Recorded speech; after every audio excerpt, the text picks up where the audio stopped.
you hear on YouTube? Can you hear on YouTube? On YouTube?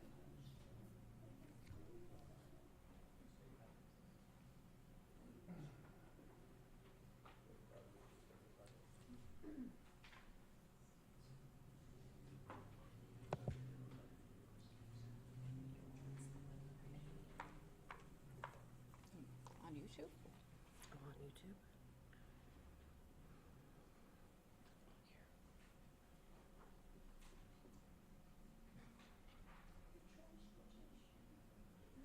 I find another channel? Or just...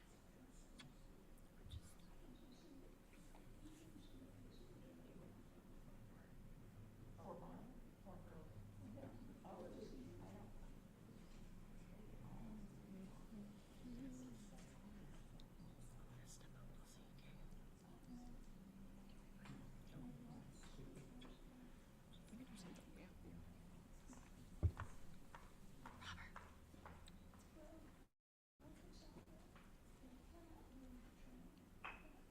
Oh, that's bad. There we go. I will now call this meeting to order. Welcome to the May 19th, 2026 meeting of the Salem Planning Commission. Megan, would you please call the roll? Commissioner Brendel, Here. Commissioner Fott, Here. Commissioner Frybeck, Here. Commissioner Heller, absent excused, Commissioner Infante, Here. Commissioner Levin, Here. Commissioner Rhodes, Here. Commissioner Tev, Here. Commissioner Slater, absent excused. We have quorum. Okay, item number 3, public comment. If there's any interested citizens who are here to address the commission on specific agenda items other than the public hearings, deliberations, and the merits of land use issues reviewable by the planning commission, please go to the nearest podium and state your name and address for the record. Each person's comments will be limited to 3 minutes. Anyone here for not the public hearings? Okay. Item number 4, the consent calendar. I believe the only item we have is 4.1, approval of the minutes.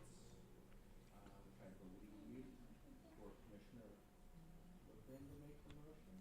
I move that the minutes for the April meeting be approved as written. Second. Okay, we have a motion and second. Any deliberation on the motion? Seeing none, can we get a roll call? Commissioner Vieira Brendel, Aye. Commissioner Fott, Aye. Commissioner Frybeck, Commissioner Infante, Aye. Commissioner Levin, Aye. Commissioner Rhodes, Commissioner Tev, Motion passes. I believe there are any resolutions. I do have a motion to shift the agenda a little bit and change item number 7, information report, to be the next item. So I guess that would be item 5 on the amended agenda. Do I have a second for that? Discussion on that? Vote? Commissioner Vieira Brendel, Aye. Commissioner Fott, Commissioner Frybeck, Commissioner Infante, Commissioner Levin, Commissioner Rhodes, Commissioner Tev, Okay, motion passes. So, new agenda item number 5, information report, presentation on the CIP.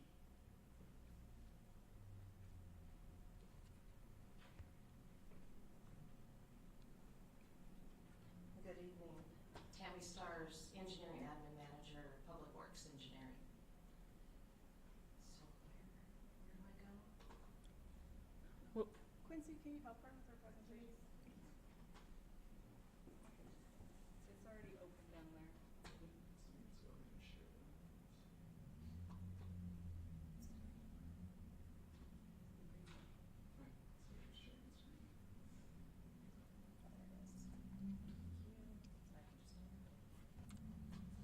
Okay, thank you. Okay, so this is our 5-year capital improvement plan, which is fiscal year 2027 through fiscal years 2031. So I always like to start with our purpose, and our purpose is to create a transparent CIP, establish a risk-based priority list, match the priority list to limited resources in a thoughtful and responsible manner, consult with our internal CIP review committee per our council policy C9, and then we report, let's see that. You can just grab that and drag it to anywhere on your screen. Yep. There we go. Analyze and report on the city's organizational capacity to fund future maintenance of projects proposed to be added to the CIP, and that was added this year from last year's budget committee meetings. There was a motion, and I'll go over that in a minute. So policy C9, the revision that we had this year from budget committee last year was they wanted us to analyze our organizational capacity to fund future maintenance of new projects that would be proposed to the CIP. So we added new criteria for scoring operational and maintenance costs. We added that criteria to parks, transportation, and utilities. So for any new projects that came into those categories, we added that criteria. We also added an operational impact statement, which is added to any new project in the CIP. And then that was to get us started. And in the future, we're going to continue to gather cost impacts. Parks, we're thinking cost by acre, maybe, and park classification. For transportation, it would be by type, like a pedestrian crossing, an intersection, street lights, would be by linear foot. Utilities would be pipes by linear foot, facility improvements, and it's really going to it's really going to depend on the type of facility and the utilities. So the highlights of this year's CIP was we programmed 118 projects, $260.1 million. We have a rate transfer that comes from utility rates that are paid, $163.8 million. We have system development charges at $12.1 million. State and federal grants, $7 million. Our 2022 safety and livability bond, there's $116 million programmed, and urban renewal is bringing in another 23.1. Some of the newer projects highlighting is the Franzen Reservoir cover and liner. That was in last year's CIP. We actually budgeted for it, but it is now fully funded in the 5-year CIP. There's $19.7 million for rehab and replacement projects, and that's done in the utility. The Fairview interpretive space for the park, we just were granted an $824,000 grant, and we also are getting 6 new grants at $18.8 million for transportation projects. Oops, what's happening? It's not letting me.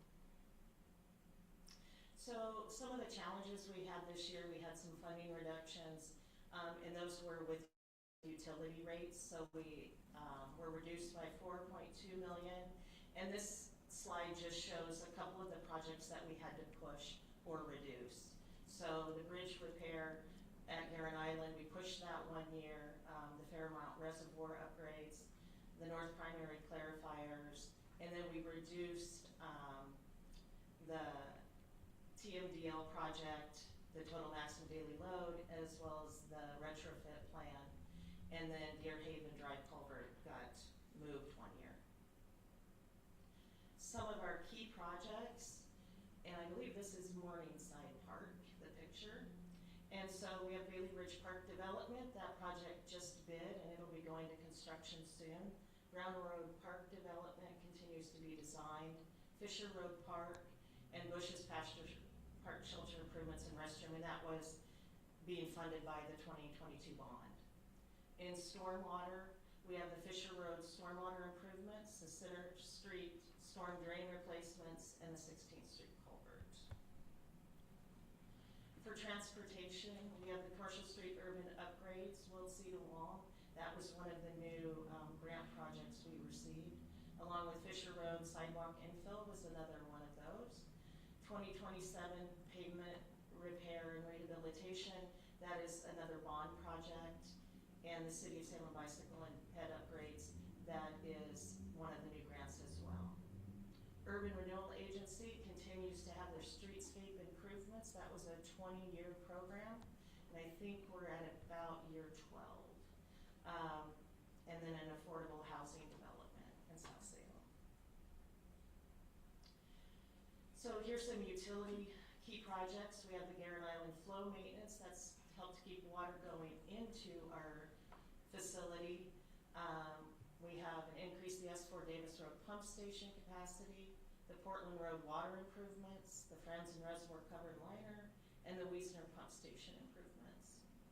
For wastewater, 12th Street sanitary sewer, Joplin and Satter sewer pump stations, those are assessments right now. And then the Ferry Street pump station improvements. At Willow Lake, South Secondary clarifiers, those are all funded as well through the 5-year CIP. The outfall diffuser repairs and the River Road Gate 14 replacement. This shows a chart of allocation by infrastructure category. So the bond, 2022 bond includes those projects in parks, transportation, IT, the civic center, the fire stations, and the affordable housing and library sites. You'll notice that airport, if from last year's, the airport went down and that was due to grants.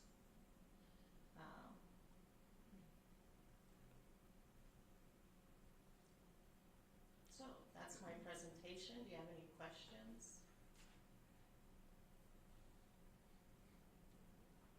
Commissioner Fryback?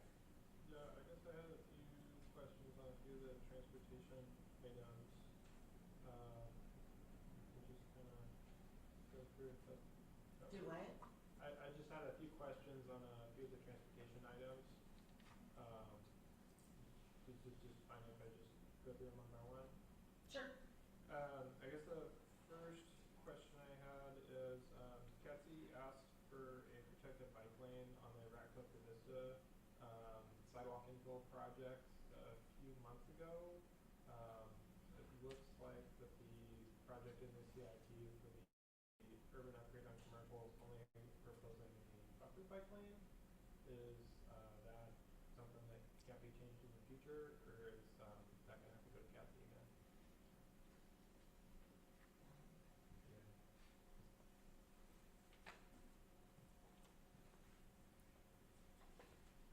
Wow. Good evening, Alan Dan, City Engineer at the Public Works Department. Commissioner Fryback, can you help me out with what page number you're looking at there? I don't have the CIP, I just took some notes. I thought that project was maybe fully funded. Anyway, the answer to your question, if I'm not mistaken, is we did look at a protection barrier for that bike lane, and I believe that's how the design is proceeding forward. Okay, so it's included. Yeah. Okay. And then next same project, is that subject to transportation planning rule 0830, where they, if you add an additional lane on an arterial, it's got to go through enhanced review from the state? I believe there's a $5 million project limit for that rule. It's, yeah, the project budget's over that. Which project are we talking The about? Wilkie Road to Long commercial urban upgrade. The new grant project. I thought that project over $5 million. Okay. Well, in that case, in either case, I think this question also got asked at the budget committee. We have not done that analysis, but the project is essentially just filling a gap on commercial at South Commercial between those two areas. And really its primary purpose is to create sidewalk and bike lane. And so with that, we'll build that additional lane that's missing there now from the full arterial section. So we haven't done the TPR analysis that you referenced, but it's really just meant to fill that gap for all modes of transportation. Cool. And then the last question I had, I read through there and you guys talked about maintenance. It's not short-term maintenance, but not long-term maintenance. So like, for the project on Commercial Street and then the urban upgrade for Pringle, the current section for urban collector is to add that center turn lane down Pringle. That's gonna, add 33% on the width of the road, and then that'll increase the long-term payment cost. I didn't see that mentioned on there. Yeah, I'm not sure that will actually build that whole stretch out to the full collector street standard. I think we'll be strategic about where those center turn lanes are added, for just the reason you're talking about, not only in terms of capital costs, but also maintenance costs.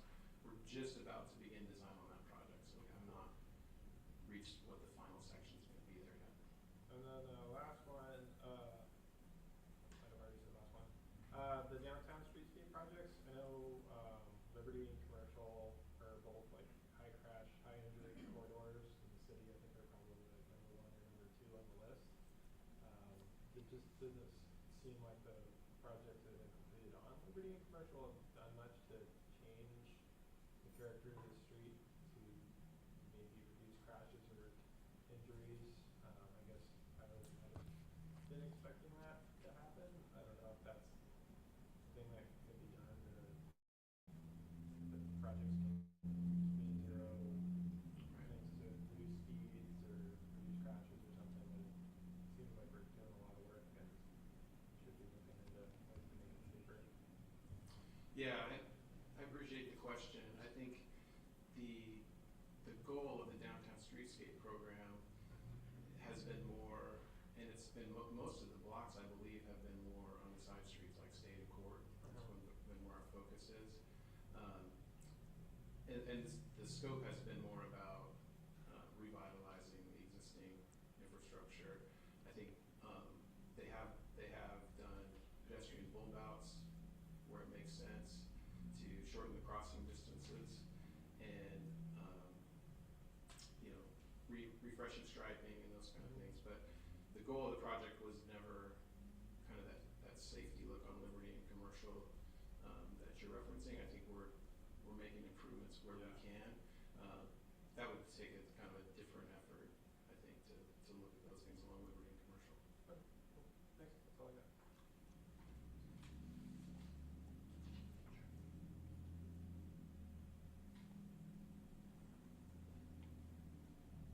Any other questions for staff for today?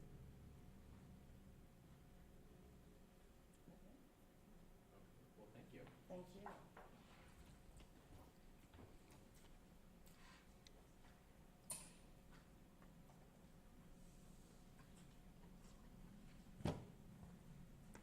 Before we move into public hearing, can I just remind the commissioners to speak really loudly because we don't have microphones in this room where we're at tonight. And it'll be hard maybe for people in the audience or people on YouTube to hear you if you're not really speaking loud and projecting. Commissioner Fryback. I got in trouble Turn it last off with time. the whisper. Thank you. Should have brought the city megaphone.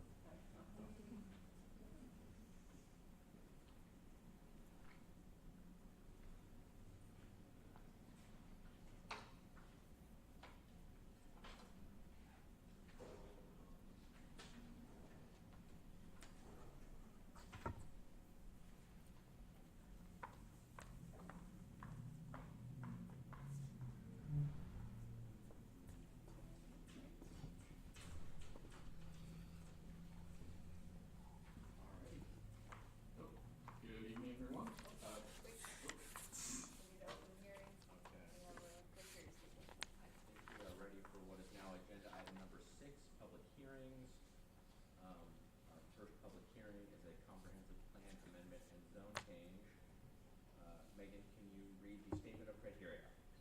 This is a public hearing to consider case number CPC NPC ZC 26-01 for property located at 355 Hawthorne Avenue Southeast. The criteria applicable to this hearing are listed in the Salem Revised Code under chapters 6.4.025E2, Plan Map Amendments, and 625.005E1, Quasi-Judicial Zone Changes. Failure to raise an issue prior to the close of the public hearing with statements or evidence sufficient to afford the Planning Commission and the parties an opportunity to respond to the issue precludes appeal to the Land Use Board of Appeals, LUBA, on that issue. A similar failure to raise constitutional issues relating to proposed conditions of appeal precludes an action for damages in circuit court. Prior to the conclusion of the hearing, any participant may request an opportunity to present additional evidence or testimony. The Planning Commission will then either continue the public hearing or leave the record open for at least 7 days. All right, Mr. Miller, take it away. Well, it's kind of hard to follow that catchy intro, but. All right.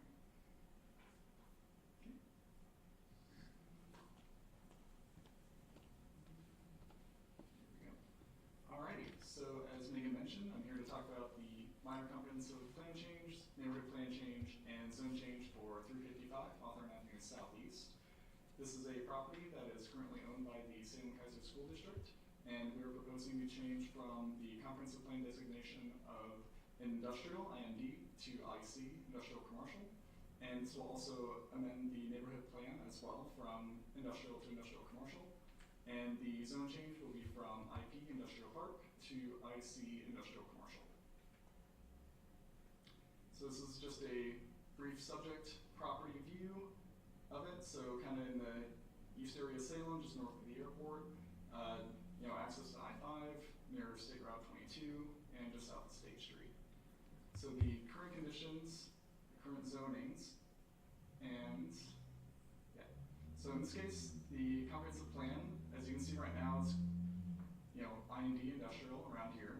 And just a few years ago, this property went through the same process and went from industrial to industrial commercial, as did some of these other properties in the area. So you can see that already the area is starting to shift towards a more transitional industrial/industrial commercial composition. So this property here is kind of sandwiched between two industrial commercial properties, and it's a similar situation with the zoning of the property. The yellow there is the industrial park zoning designation, which is what it currently is, and it's also bordered by the industrial commercial to the north and south, as well as some other zoning designations that also allow more commercial uses, such as the IBC Industrial Business Campus Zone, where there was this hotel development a few years ago. So you can see that the surrounding area of the property is becoming less heavily industrial, more focused on allowing a variety of commercial uses. So related to the neighborhood and public comments, there were no public comments received as part of this. The Southeast Salem Neighborhood Association did provide a letter of support as part of this application. Otherwise, there have been no other comments from public agencies as part of this. So as mentioned before, for the approval criteria, so the proposed change from industrial commercial, the long and short of it is that as this is for the Salem Kaiser School District, the long-term goal is to allow the school district to have a wider variety of educational services uses. And so in this case, the IC zone allows all education services uses, while the IP zone is very restricted in the number that it allows. And so this, while also representing the change in the surrounding area to moving towards more commercial uses, this also aligns with the property owner in the school district to allow a greater variety of educational services uses. Regarding the public facilities that are available, the area is highly developed, and so there's already a wide variety of public facilities available in the streets nearby, as well as the neighboring properties. And as I kind of mentioned previously, the mix of land uses is already shifting towards more commercial uses. The zoning and comprehensive plan designations of the surrounding properties are shifting towards more commercial uses away from heavy industrial. So some industrial uses are still permitted in the IC zone, but it is kind of more of a transitional zone as we shift from heavy industrial to lighter industrial and more heavier commercial uses. And as I'm sure you're aware, with the rest of the staff report findings, this goes into a lot more detail as it's meeting the approval criteria, but as analyzed based off of the statewide planning goals as well as the goals of the neighborhood plan, the zone change to industrial commercial does align with those values of allowing a greater variety of uses, especially for education services uses, which would be a greater benefit to the public and allow the property owner, the Salem Kaiser School District, to provide a greater impact to the community. And it's the, pretty much the same story with the zone change. So as we're going from industrial park to industrial commercial, This is also equally better suited for the property, allowing those greater variety of education services uses. And with the TPR analysis, the proposed zone change will not have an effect on the existing system surrounding it either. So, based off of the allowed uses in the new zone, there won't be any adverse impacts related to it. So with that, the staff's recommendations to approve the minor comprehensive plan map amendment from industrial commercial, as well as the neighborhood plan map amendment, and the zone change from IP to IC. And with that, any questions? Okay. I had a question. I read through the report and findings of this location, and it said that they're also wanting to use it for teacher training and in addition with education services. It said somewhere in the findings also like child care services. Is that also part of what the school district is wanting to use that space property for too? In which section is that? Because I know we talked about the existing uses that are in the surrounding area, but I'm saying the school district would just be proposing, perhaps some other training opportunities, but regardless, those would still be permitted uses in the zone, and so it would still be part of the long-term goal of allowing a greater variety of uses on the property. Expands, ability, Right. Yeah. Yeah. So the school district hasn't submitted, building permits or site plan review for the, formal change of use of the existing building that's there, but those uses would be permitted in the IC zone, and if the school district or another tenant comes in, they would be permitted to do those uses as well. I'm familiar. I've seen this property before. Notice the northwest section of that property is a lot of grass area, vacant. I know currently, in the report it said there's no proposed any development in the future, but is that something discussed as far as what they plan to do with that plot of land in that northwest corner? So it wasn't proposed. Oh, sorry. Yeah. So it wasn't proposed as part of this application, but for future development, it would still have to go through the formal process of site plan review to check for allowed uses and all that. And so it would still be possible in the future if they wanted to, partition off that property, if it would be sold to another property owner. But, regardless, at least right now, the Salem Kaiser School District's plan would just be to utilize the existing building for those education services uses. So right now, there's no additional development planned. Thank you.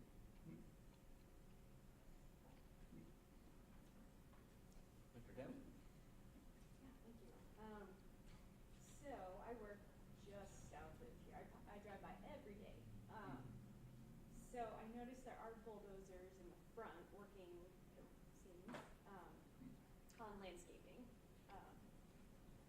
Was there, so there's a Wells Fargo building there now, or the, do we know the build year for that? And if that was the first building on site, or if there was other structures? Let's see. So off the top of my head, the existing building, let's see, I believe it's been there for almost 20 years. And it's otherwise been used, I think, most recently, except for Wells Fargo for our call center. And otherwise, that is the extent.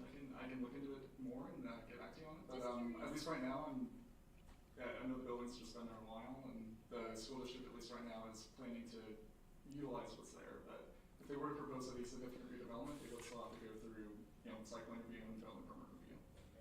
Just curious as far as like potential contamination from older building materials or fill disposal or whatever else might be there. Right.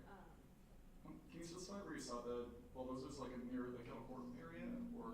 No, south in that so it's a different property. Just kidding.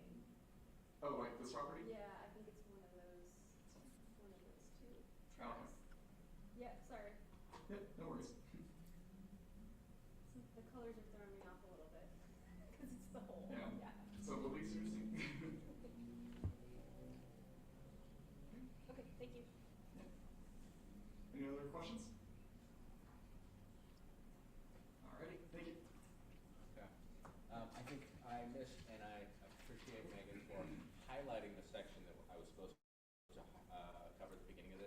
do that.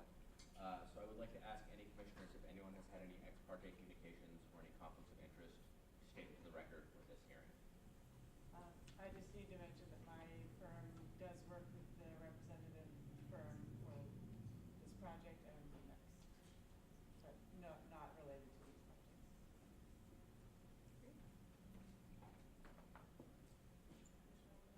I've had prior business relationships with the Collins firm and have no conflict on this item. I as well have worked with law firm, but do not have any issues with this project. What I'm learning is the Salem's very small.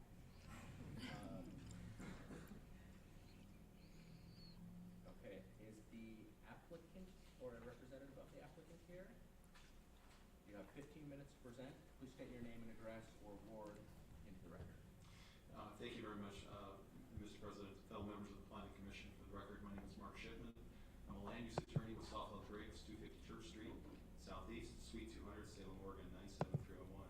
Here this evening representing the Salem-Keizer Public Schools of the Salem-Keizer School District, property owner and applicant on this request.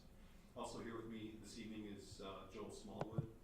Joel is the Director of Facilities, and next to Joel is David Hughes, the Coordinator of Operations and Logistics for the district. And also with me is Rachel Bellard, an Associate Attorney with our law firm. Staff did a very good job with respect to reviewing our applications, and we concur with the staff report on Hawthorne. Our proposal meets all the approval criteria.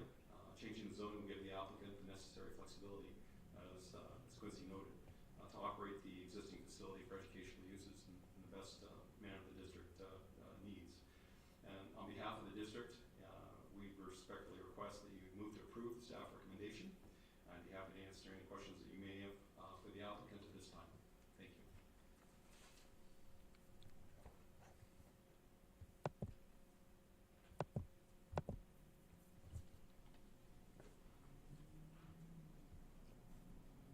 Okay, seeing no questions. Is there anyone from the neighborhood association here to testify? Okay. I already have the public testimony sheet. It is blank. So there's no public testimony for this. Is there anyone who did not sign up on the sheet that would like to testify? Okay. Applicant, you're free to come up for rebuttal. None needed. Thank you. Do any of the commissioners have any additional questions for staff? Okay.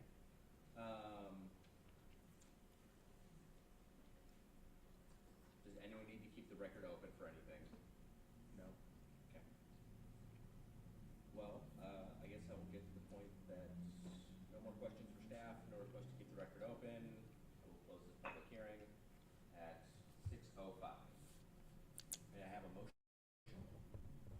I move that we accept or adopt the staff report and approve case number CPC NPC ZC 26-01. Do we have a second? Second. Open for discussion. I'll vote yes. That's my discussion on it. Anyone's got anything else you want to add? Yeah, seems like a good thing. I think it's a good use for the reuse of the property, especially for the school district, teachers and so forth. Any other discussion? Okay, well, guess we will call the vote. Commissioner Vieira Brandel, Aye. Commissioner Fott, Aye. Commissioner Frybeck, Commissioner Infante, Aye. Commissioner Levin, Aye. Commissioner Rhodes, Commissioner Tev. Motion passes. Okay. See, this time, second time around, I got the highlighter. Moving on to the second hearing. Before we call the criteria, I would like to ask if any commissioners have had any ex parte communications or have any conflict of interest to state for the record. Same as the last firm that has worked on other projects, the representative.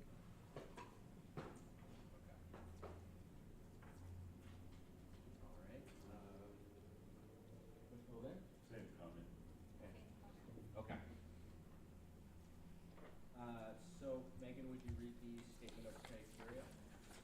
This is a public hearing to consider case number CPC NPC ZC 2602 for the property located at 1505 Front Street Northeast. The criteria applicable to this hearing are listed in the Salem Revised Code under chapters 64.025E2, Plan Map Amendments, and 265.005E1, quasi-judicial zone changes. Failure to raise an issue prior to the close of the public hearing with statements or evidence sufficient to afford the Planning Commission and the parties an opportunity to respond to the issue precludes appeal to the Land Use Board of Appeals, LUBA, on this issue. A similar failure to raise constitutional issues related to proposed conditions of approval precludes an action for damages in circuit court.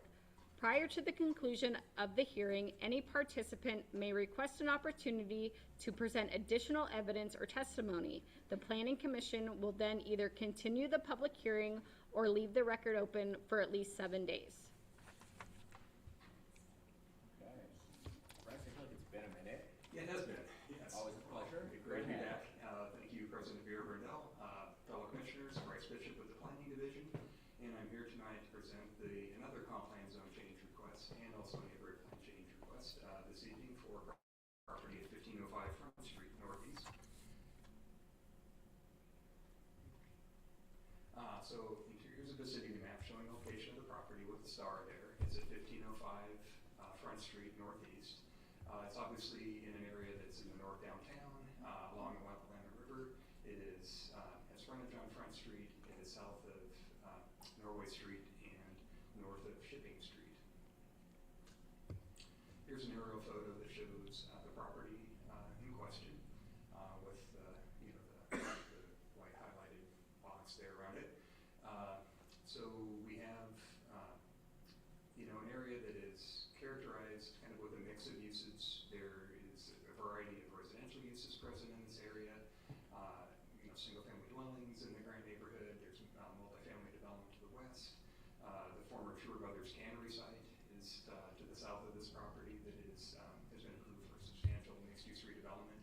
And then to the north and to the east and to the southeast, as you can see on the aerial photo there, there's a series of industrial-type buildings with industrial-type uses in them.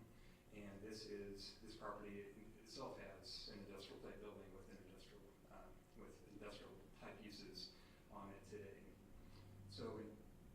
So the site is in a the circulation system, the traffic circulation system in this area is pretty robust, with Hood Street and Market Street being minor arterials, the commercial Liberty couplet being major arterials, obviously, in north-south access, from Kaiser and from Portland into the downtown. And also Front Street is a minor arterial, which is heavily trafficked as a bypass for people that are trying to avoid commercial street when they're either coming home or going to work in the morning or afternoon. And there's also a rail line, which is owned by Burlington Northern Santa Fe and operated and leased by, or it's owned by Burlington Northern Santa Fe, and it's leased to Portland and Western Railway that runs a short-line railroad on this track. So in terms of the comprehensive plan designation of the property, it's currently designated river-oriented mixed use. It's had that river-oriented mixed use designation at least since 1979, so it's been in place for quite some time. And then in 2022, there was our Salem project, which was a multi-year project to update the comprehensive plan, and there were associated, comprehensive plan map and zone changes that were associated with it to implement the vision that was established for the community in the updated comp plan. And at that time, because of the property's proximity to the river, and its existing river-oriented mixed-use designation, there wasn't a change to that property because that designation is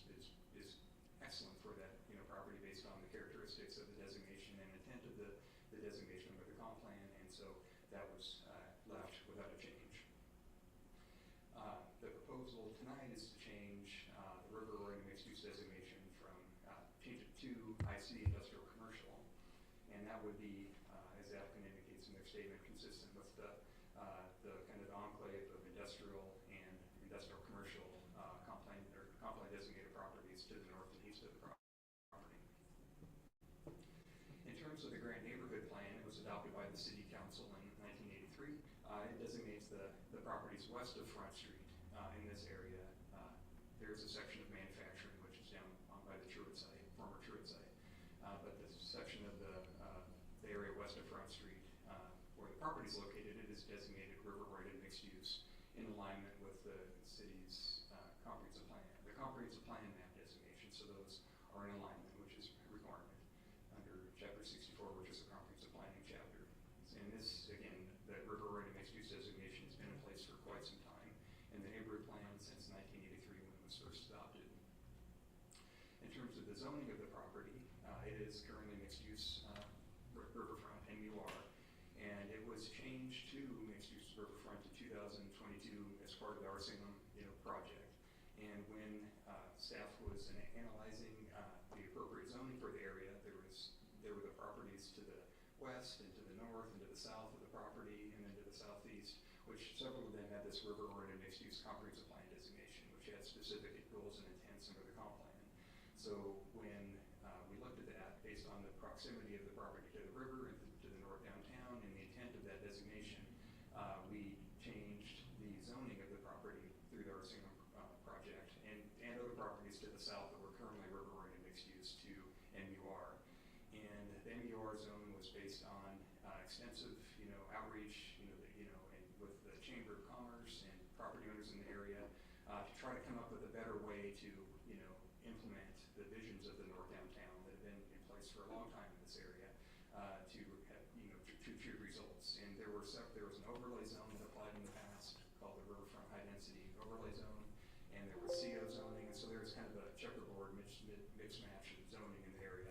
So this new MUR zoning was established and tailor-made to implement the river-oriented mixed-use designation and apply to this property because it was currently designated river-oriented mixed-use on the comp plan. The proposal is to change the zoning of the property to IC to align with the industrial commercial comp plan that's proposed. In terms of surrounding context, as I kind of mentioned previously, the areas to the north and the east and the southeast have large industrial type warehouse buildings and have a mix of industrial type uses, some commercial uses in large spaces, but a lot of kind of warehousing and distribution types of uses, manufacturing, those types of uses.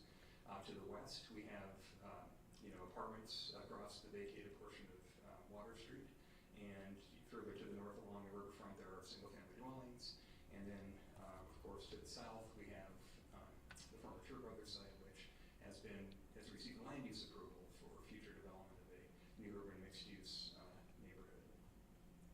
And of course the Willamette Greenway applies to the properties along there in the west as required under state law to implement Goal 15 to protect the scenic qualities of the Willamette River. In terms of the property itself, it's 1.43 acres in size. Property's flat. There are no natural resource issues present, no wetlands, waterways, no trees. As can be seen on the screen, it's an existing warehouse building. It does about a railroad spur on the east side that's between Front Street and the building. And there is an access easement that provides access to some of the tenants in the building on the west side. That access easement is half of essentially what Water Street used to be before it was vacated. And so, because Water Street was a 66-foot wide right-of-way that went north to south here along the western boundary of the property. That was vacated. 33 feet went to the east, and then 33 feet went to the west. And over that western portion, there is an easement providing access. And that is important in terms of, in the staff report, there was reference of a code interpretation in terms of access being accessory to the use, and it has to be allowed in order to cross one zone to get to another zone. The zone that the use that you're trying to get to has to be allowed in the zone you're crossing. So, long story short of that is if there was a particular use that needed, and based on the way the site is configured now, some of the uses do need to have access from the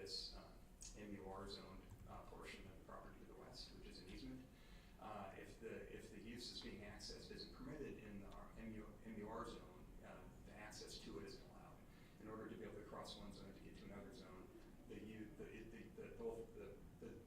has to be allowed in both zones essentially. So it would be possible if a use was allowed in the proposed IC zone on this property, and if it was also allowed in the MUR zone, but if it's not allowed technically, you can't cross that zone to get to that use. So that is kind of one of the items that makes it the property maybe not suited for the zone change that I identified in the report. But in terms of existing uses in the building, there is a furniture store, furniture desks. There's also a manufacturing use which makes metal chimney caps, and there's an industrial service type use that does powder coating and paint application of various metals, and there is a chimney and fireplace store that also provides some contracting services in terms of chimney repair. So those are all uses that are in the existing building today. So here's just kind of a bird's eye view looking to the northwest that shows the property and the surrounding context of multifamily and the large kind of industrial type buildings to the north, to the east, there, and to the southeast.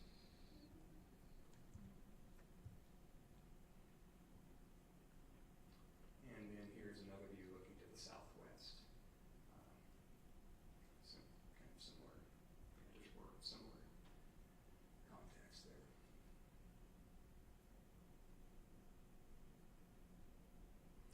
So in terms of the approval criteria, as identified in the staff report, we considered the applicant's recommendations and their findings and evaluated those against the criteria in Chapter 64 and 265 for the comp plan amendment and zone change. And staff feels that there were several criteria that were not met in the proposal, and therefore we are recommending denial. But I'll go through the next slides, and this will kind of highlight some of the criteria that we feel aren't met by the proposal. So one is whether or not the proposed designation is equally or better suited for the property. And so in this case, it comes down to a question of the property is in an area, in a way of transition between industrial uses to the northeast and to the east, but then you have this redevelopment that's occurring in the area. It's an important area of the downtown, the north downtown, close to the downtown, close to the river. It's had this long-standing comprehensive plan designation of river-oriented mixed use. So the question is, what's more appropriate? River-oriented mixed use to recognize the long-standing comp plan designation of it and the vision that's been associated with this property for since 1979, or we go with the more a view in terms of how it's currently developed and the uses that are there, and so I see more appropriate than river-oriented mixed use. And so staff's conclusion, based on the assessment of the criteria, is that the river-oriented mixed use designation is the most appropriate designation for the property as it stands today. The IC zone allows a pretty wide variety of commercial and industrial uses, including some that could be impactful to the residential uses to the west, and also future redevelopment of the mixed-use neighborhood to the south. And kind of contrary to the vision, long-term vision that the city is desiring in this area, see redevelopment and growth with high-density housing, mixed use, office, commercial.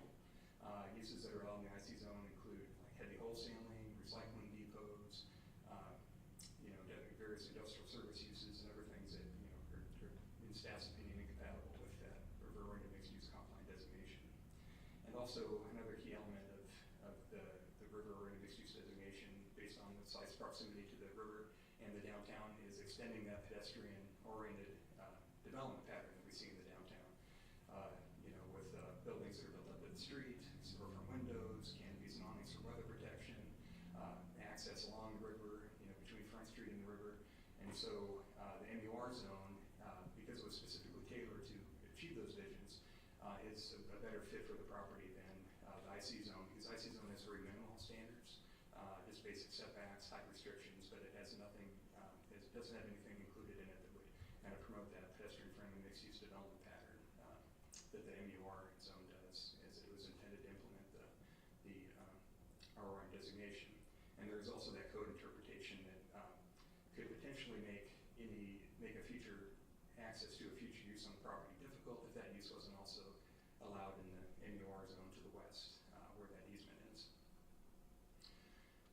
So here's just a quick slide that shows, the intent of the river-oriented mixed-use under the Salem Area Comprehensive Plan.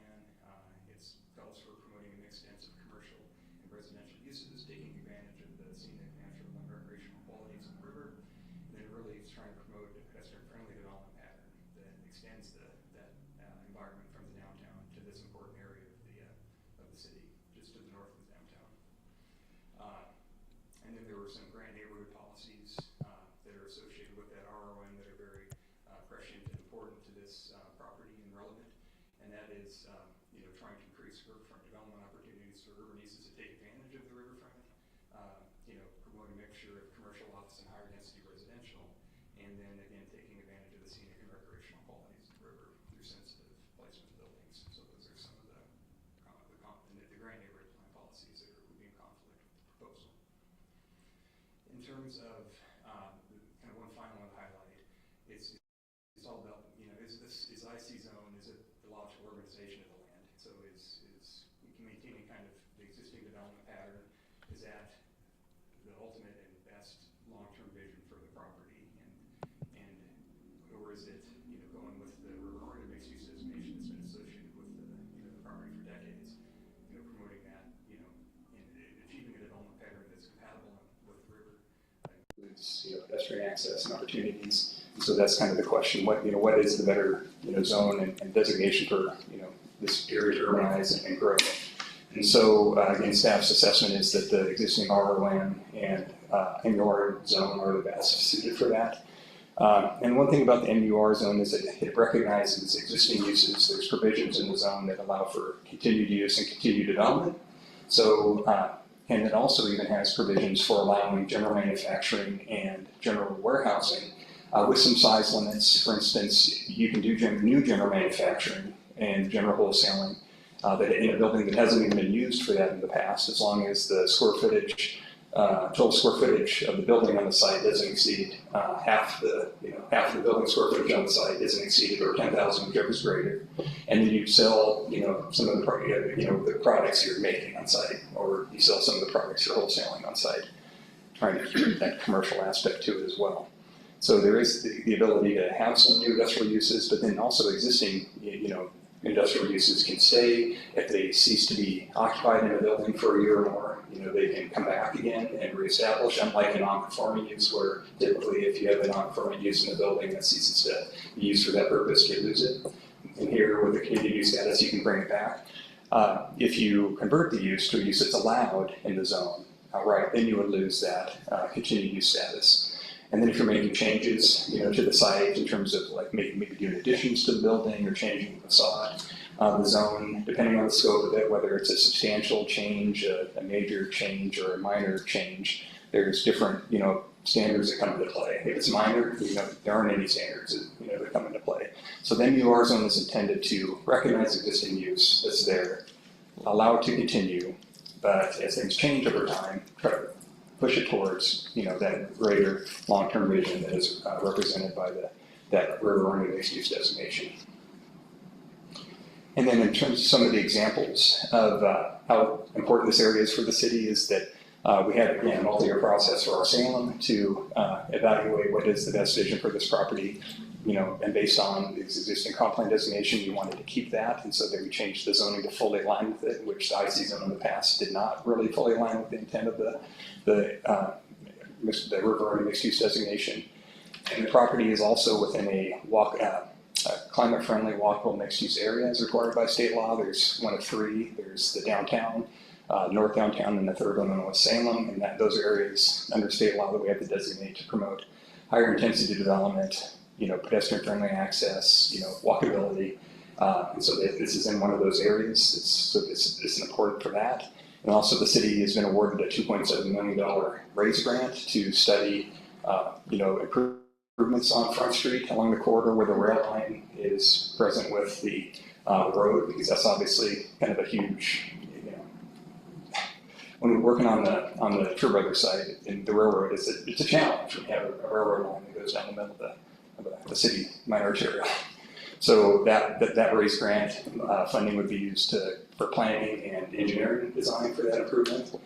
And then also the city is is in the middle of the process of establishing a potential proposed new urban renewal area, the North Waterfront Urban Renewal Area, that would go essentially between the Riverfront Downtown Urban Renewal Area and the North Gateway Urban Renewal Area, and then all the way up to the city limits, Kaiser, along this kind of corridor area next to the waterfront, but spanning, different neighborhoods. And then, as tax increment is captured, with development, money can be used to, do Front Street infrastructure improvements, creek improvements, rail crossing improvements, and all the other things that are kind of challenges for redevelopment in this area. So these slides are just kind of intended to explain that this is an important area. It's close to the downtown, next to the waterfront. It's kind of a jam, and so we're trying to preserve that. And that's what the comp plan designation does currently for the site. And then also there's the entitled, with land use entitlement, redevelopment of the former True Brothers site, six-story mixed-use buildings, ground floor commercial, 382 dwelling units, a second floor open space and amenities, a food hall building, a winery, and a general purpose market with pedestrian access, throughout the site and along the Willamette River with the Willamette Greenway path. And so that's, if that comes to fruition, if funding can be fully achieved, that will be a huge, change to the neighborhood. And so, in line with the vision for this area of the city. And as I mentioned, this is just a slide that kind of talks about what the NUR zone does, recognizes existing use, allows it to continue and evolve over time to help incrementally push it towards fully, complying with the long-term vision. There's building setbacks, buildings have to be out to the street, percentages of ground floor windows, building entrances have to be oriented to the street, parking location beside or behind buildings, and all of those things aren't achieved in the IC zone. They just doesn't have the same level of requirements there to achieve that goal. So in terms of testimony, it's within the Grand Neighborhood Association. We didn't receive any comments from the association, and we did receive one public comment that came in after the staff report was available that was provided to you, and they were just expressing concern about the applicant's analysis of the industrial uses to the north, not considering the kind of the apartments to the west. And with that, I guess I presentation. Sorry, folks. Hold on a second. Let me get back to my PowerPoint. We're going into Teams.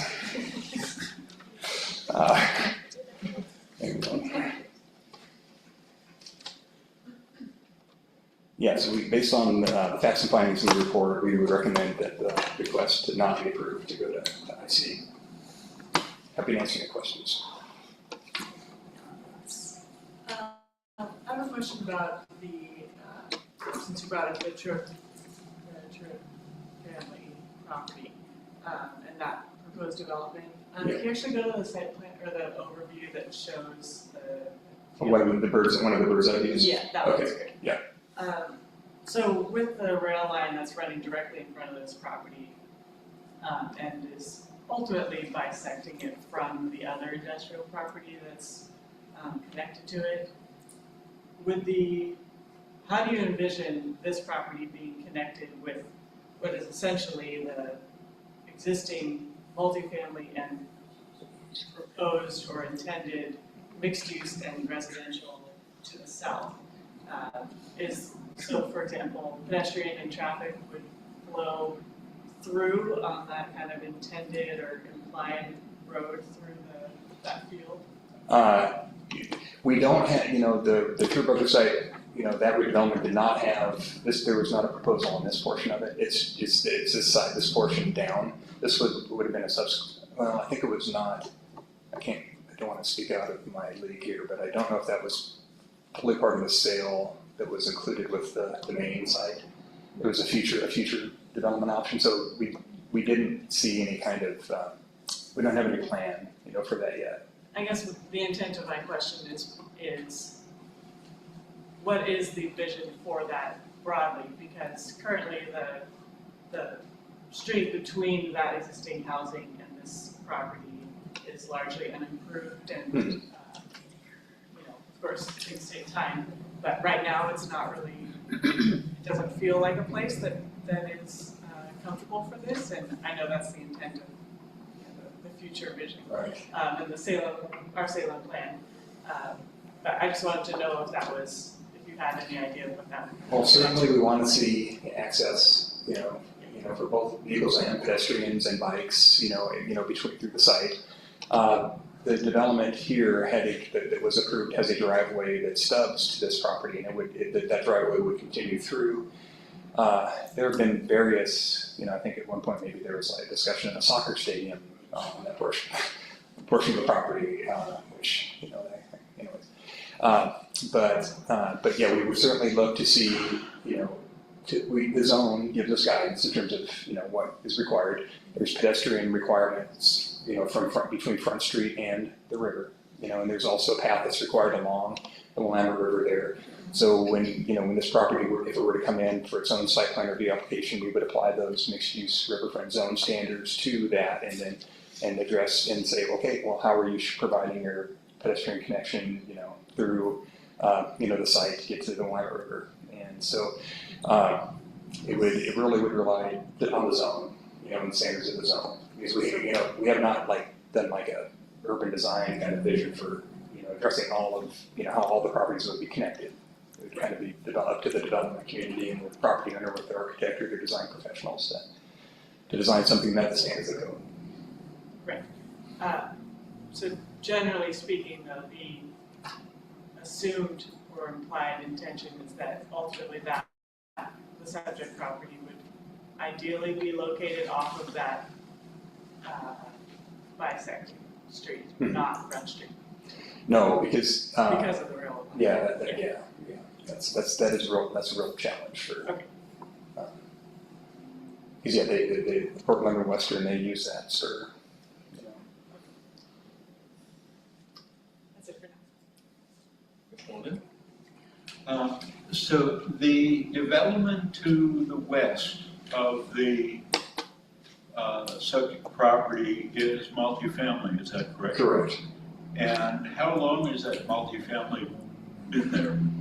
I do not have the answer to that. I did not, research that. I think it's been there for many years. Yes. Since 91. 91, I'm being told 91. Pardon? 91. Yeah, thank you. So now we're talking about over 30 years of coexistence with a multifamily effectively across the street from the property. So the next question is, since there has been voiced a conflict with the possibility of adjacent multifamily uses, et cetera, with a IC zone that's been effectively an IC zone, the next question is, how many police incidents have there been between the apartment complex and the subject property tenants where there has been a conflict by the apartment users from activity by the industrial property, or there have been problems as far as pedestrian streets, intersections, problems with pedestrians and accidents, etc., between the properties in general? I did not research, police reports, see what kind of reported criminal activity, or conflicts have occurred between the industrial, the existing building and then the multifamily to the west. And in terms of, I didn't pull crash data either. So I have to suggest on both cases the response would be benign. Okay, so the possibility of there being a conflict, as suggested by the Jennifer Kellis in her comments, suggest problems with future potential multifamily residential, and I also need to comment that the mixed-use zoning for that entire swath of property was a dream by the city of Salem in its planning, and did not necessarily touch base with reality. In the same sense that they did a mixed-use zoning between Liberty and Commercial that was somewhere between 50 and 100 years ahead of its time. And they also did rezoning in West Salem, where they took a substantial amount of property in West Salem that produced substantial tax revenue and zoned it into oblivion. And I honestly I don't see the justification in maintaining the multi-use zoning for that parcel that is existing, developed, and abuts industrial use. So my comments in after whatever motion comes forward will be to object to the city's denial. I think the multi-use zoning, it was a great idea at the time, but it's not realistic. But there was there is, a 3 6-story mixed-use buildings and a brand new urban neighborhood that has been proposed and has been designed through. I understand that, but that still is more than a block to the south, and even if it was adjacent, IC zoning allows for the potential commercial use and occupancy. I guess what I would say though, like I said in the report, is that I guess the variety of industrial commercial zone uses, include like heavy wholesaling, which we don't have those types of impactful uses on the property, but the IC zone would allow for the potential for that. And then also the IC zone doesn't have any any requirements to like enhance, I guess, maybe the appearance of the built environment over time, where that NUR zone is, and again, it all kind of comes down to the proximity of the site and staff's opinion to the north downtown and the Lima River. It's just, a block away. So if for the next 50 to 100 years, that building continued its use and occupancy with the permissions that are granted under the current situation, that would be more desirable than accepting the reality that it's an IC zone building? Well, once it goes IC, then it opens it up to additional uses, and it forever, you lose, it's less likely that you would see, one thing IC zone doesn't allow the same, residential use variety. The IC zone only allows residential uses in mixed use buildings, where you could have, in the NUR zone, just standalone residential development at higher density. So, if the NUR zone goes away, then it's just locked in IC. I will answer that by saying that the market demand by a potential business person looking at the adjacent development is going to use the proximity of the property as a primary consideration in locating their business there. So the possibility of somebody looking to locate a warehouse distribution facility that's going to service that commercial block would be normal and reasonable, in the same sense that small bay industrial spaces are needed in communities where they had never been needed before because of a major industrial, commercial property was developed there. So my thought is that the market will determine the occupancy. Okay, so if I could cut in with one question real quick, and then I think when we get to discussion on the motion, we'll pick this back up. Just to clarify, I think, kind of building on what he was saying there, the allowed uses and businesses that are there today would still be able to continue if we did not approve this change. It would just find Yeah. anyway. A business that existed in the zone on the effective date of the ordinance for Salem, which is August 24th, 2022, they're considered continued uses in development, and they continue. Okay, and they have all the extra benefits from the non-conforming uses that you talked about. Yeah, for instance, again, if it ceases to be used for that use, for a year or more, or 2 years, 3 years, you can come back and put that use in there, that same use. But once you convert it to something that is allowed, then you can't take it back.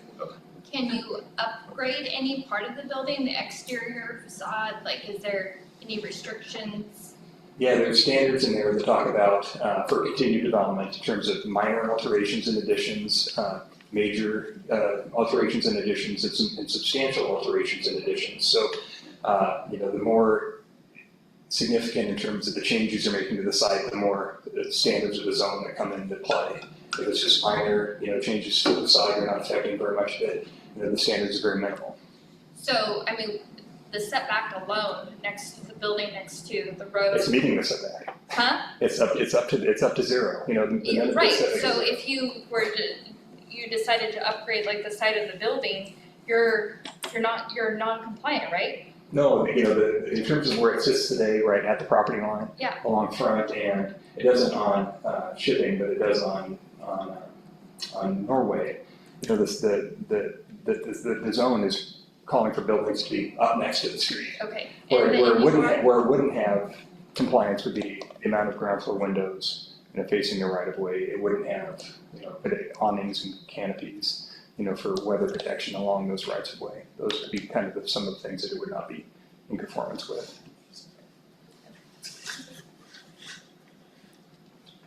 Any other questions? Question, Brad?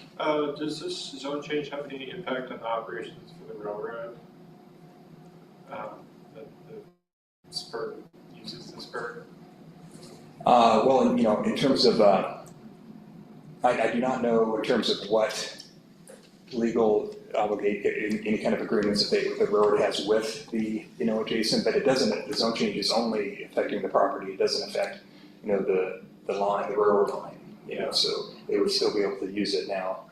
Obviously, if it's MUR, there's, a business could be there today that could utilize that railroad spur and load products onto cars. But, obviously if it's MUR, that won't be, and whether or not the railroad would look at that in terms of having maybe ground floor commercial next to the railroad spur. I do not know, but it's not affecting the railroad line itself or the property that's on the subject property. So kind of adding on that, so I know the intent of the Front Street area is to add or increase walkability. It doesn't seem like the city has right of way to install a sidewalk on the west side of Front Street because there is that railroad spur there. Is that correct? That would be part of what the RAISE grant would be looking at, for like establishing multimodal, corridor for vehicles, bicycles, and pedestrians. With the former Tour Brothers site, the idea would be you come down Front Street and then that you would divert over to the Lama Greenway path that they're proposing for that site, and you'd go along and then you'd come back. But the long-term, idea for the study of and investing money in the study and the redevelopment of Front Street would be to how to effectively deal with the railroad and then also have bicycle lanes and pedestrian access through that area. So, where the railroad spur crosses and goes next to the building, that's a barrier, that cuts across, bike and pedestrian and traffic flow. So, and that would be part of the long-term study of how, with that RAISE grant money, how to achieve that and meet all the goals. Yeah. And then the property just north of there is zoned industrial, and I'm assuming they use the railroad spur, and so a solution that would remove or relocate the railroad spur, which might not be consistent with the pedestrian-friendly area, I'm not sure that would impact that industrial lot owner's use of the railroad. We're speaking to this use right here. Yes. And then using that spur, having access to it. Yeah. That's my thinking there. Sorry, I had one more question. list of existing businesses in here. Maybe you could just say exactly which of these uses is allowed in the MUR zone and which is. And which one would be continued? Yeah. So I don't know, well, I didn't run math to know all the square footages, but if you had a general manufacturing use, so Murphy's Fireplaces, so they make metal chimney caps, so as long as, you know, they're not taking up more than 50% of the footprint on the building, on the site, or 10,000 square feet, whichever is greater, that would be an allowed general manufacturing use, because general manufacturing is allowed if it meets those size requirements and if they're selling what they're making on the site. So that would be allowed as a type of general manufacturing use. There's also Mongoose Metals and Powder Coating. They provide sandblasting and powder coating of metal products. That would be an industrial service use. That would not be, you know, a use that would be allowed in the MUR zone. It would have to be allowed as a continued use. The desk dealer would be like, depending on, I didn't know exactly if they're more of if they're wholesaling or if they're a retail sale type of establishment, but retail would be allowed, or if it was wholesaling, again, they would be allowed.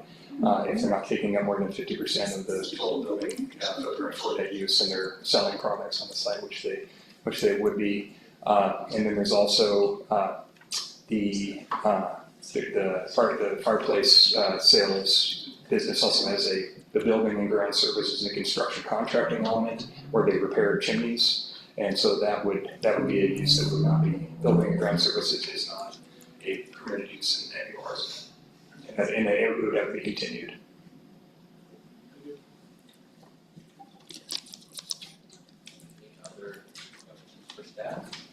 I understand along the Willamette River, Salem has had a focus on redeveloping and trying to make it more family pedestrian friendly, especially by the Riverwalk. And there's been upgrades and changes from the south up to the Riverfront Park, and now what we see from the north going south towards the bridge and everything.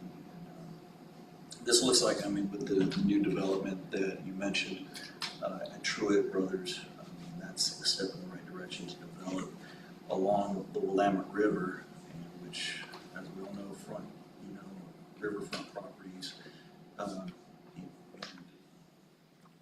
keep it in line with nature and what we love, what the city likes, and especially with the west development right there, the apartments right along the river. See, there's a dentist, that dentist building that's right in that corner at the very end of the apartment complex. Yep. And you said that field is not part of Truett Brothers? No, that wasn't part of the original. It would have been, there was also a subdivision that they did, you know, with the development that reorganized a bunch of the existing prior platted lots, and that was a separate northern lot that didn't have a specific proposal on it. With the current designation of the MUR for this property, so you mentioned that there's more flexibility for the property owner to be able to, if they wanted to add residential, multi-residential, retail, it's got retail there, they have that flexibility to do that. In MUR zone, they could, and they could in IC as well. The IC that allows residential and a mixed-use building, so it'd have to be, you know, ground floor commercial with residences above, no minimum density. It could be just like one unit above a building, essentially. But I guess, you know, as long as it met the definition of a mixed-use building. So yeah, both the IC and MUR allow a variety of, you know, commercial uses. The IC allows, you know, industrial, you know, where the MUR doesn't. But in terms of commercial opportunities, they're generally pretty similar, I would say. But the MUR provides more flexibility in terms of residential allowance than the IC does. Thank you. Any other questions? Okay.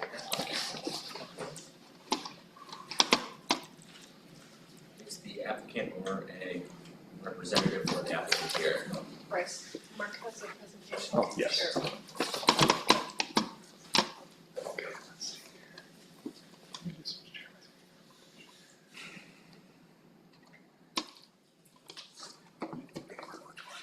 Is it this one? one from the left. Yep. There it is. Thank you. Sorry.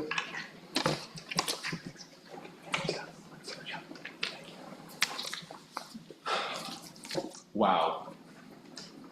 You guys ready? All right, let's buckle up. I love Bryce. We butt heads a lot. And this is one of those situations. We very clearly are looking at the same glass of water, and he sees it half full, or half empty, and I see it half full. No matter what I say to Bryce, he's never going to see it differently. Okay? So, for the record, Mark Shipman, Land Use Attorney with Southfield Griggs, 250 Church Street Southeast, Suite 200, Salem, Oregon 97301. Here this evening representing the applicant and the property owner, which is the Eleanor M. Beckman Trust. Here with me on behalf of the property owner is Lauren Beckman. He is the trustee of the trust. He's sitting right next to where I was sitting. Also with us tonight is Shadia Jones, Trust commercial real estate broker, who has represented the Beckman Trust over 10 years on this property and their leasing. And also with me is Rachel Ballard, associate with the firm. This case is really important to my client. Since our Salem went in, my client has struggled to get tenants into the building, and essentially our Salem has strangled this property to the point that there is less than 60% occupancy in the building. Murphy's and Mongoose are essentially, they're the same companies, okay? Murphy's, the chimney cleaners, and Mongoose, the metalworking, they're related companies. The only other two companies that are in that building right now is the Cue Ball, and they're storing pool tables in there. So they've got pool tables in there, and Saffron Supply. And the reason Saffron Supply is in that building is because Saffron bought a property from the Truitt family to the south on the east side of Front Street. So they have, and if you drive down Front Street, take a look off to your left-hand side, Saffron's got their building there, the nice sign up there. That's their building that bought that from the Truitt family.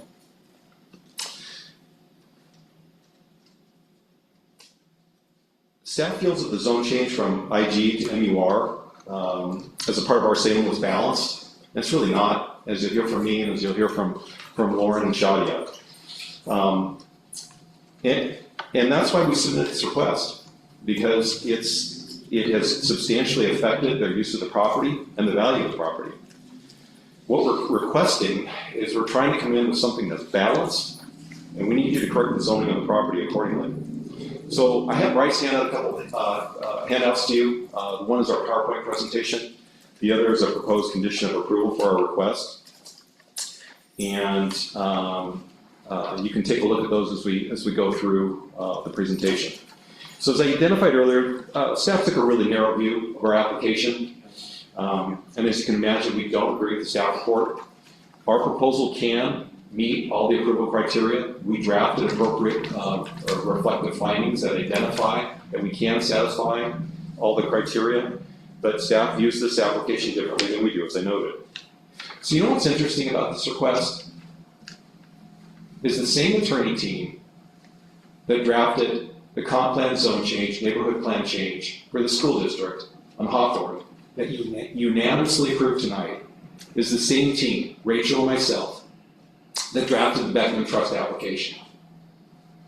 Same application, same criteria, same request, yet a very different staff recommendation.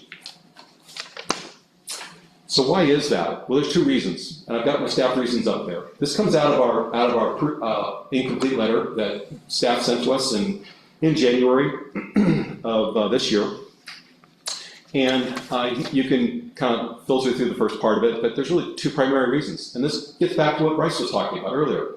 That staff took a real hard view that since this property had been designated as river-oriented mixed use since the late 1980s, that was end. That was the end of the discussion. For them, that was non-negotiable. It didn't matter that the Beckman property had been zoned as heavy industrial for more than 35 years with this river-oriented mixed-use plan designation on it. And then the second thing that staff had heartburn with is the change to IC would not allow the long-term goals of the city. is implemented through the RSALEM process. And I don't want to get into the minutia as far as a lot of the minutia with respect to RSALEM, but there are some great questions that you guys are throwing out earlier to Bryce. And I hope those could be raised again with me. I'd love to address them. So what if in the 1980s, the late 80s, this would have been 88, 89, when the city of Salem adopted the river-oriented mixed-use comprehensive plan designation and applied it to the subject property, what if they got it wrong? What if they overreached? What if this property never should have been designated as river-oriented mixed use? Well, Bryce had a slide up earlier that kind of identified the purpose and intent of the river-oriented mixed use designation. It's intended to be dense commercial, residential uses, capitalizing the scenic, natural, recreational qualities of the Willamette River in proximity to Riverfront Park. Create a pedestrian-friendly development that extends from the environment from downtown along the riverfront. And it's applied to properties generally along the Willamette River, both north and south of downtown. So why did the city revise its comprehensive plan, text and map to add in river-oriented mixed use in the 1980s? And context is important in land use. And the reason for that is that in the early 1970s, with Governor McCall, we had a couple important laws that were passed. One was the Willamette Greenway Plan in the early 1970s, and the other was the protection of our Oregon beaches with respect to public access. Those both went hand in hand. The city of Salem adopted the Willamette Greenway Plan in September of 1979, and it's shown on the current zoning map there. The boundaries identified in green, which is kind of nice. And it cuts through in a very defined location and area. So you can see it runs north-south. It cuts through, and it cuts through interesting on the former Truitt Brothers property in an interesting pattern. You'll note that our property is starred. Our property is not in the Willamette Greenway. Never has been, was not intended to be in the Willamette Greenway.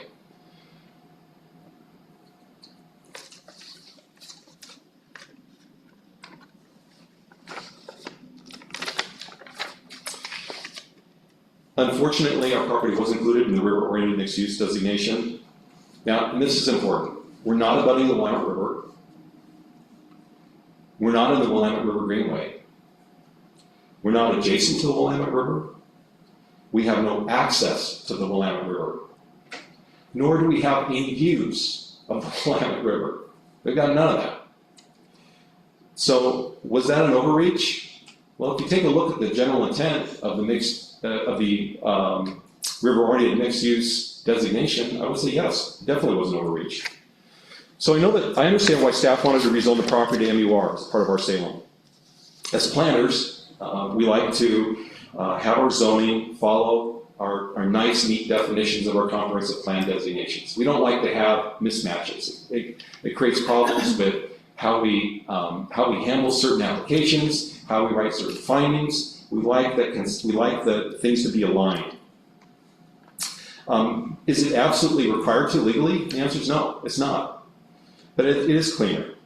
So staff through our Salem proposed this change in 2022, even though for the prior 32 years, the Beckman Trust property coexisted just fine with the Willamette Landing Apartments to the west. Okay? And our zoning was IG, our zoning wasn't even IC. We were allowed, the Beckmans were allowed to put in heavier industrial uses on the property. So what do we do now?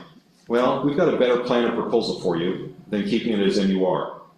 One that we believe will sort of balance the property, allow the property used for productive, beneficial use, because the continued use provisions in the MUR zone under the our Salem are not great. They're not great.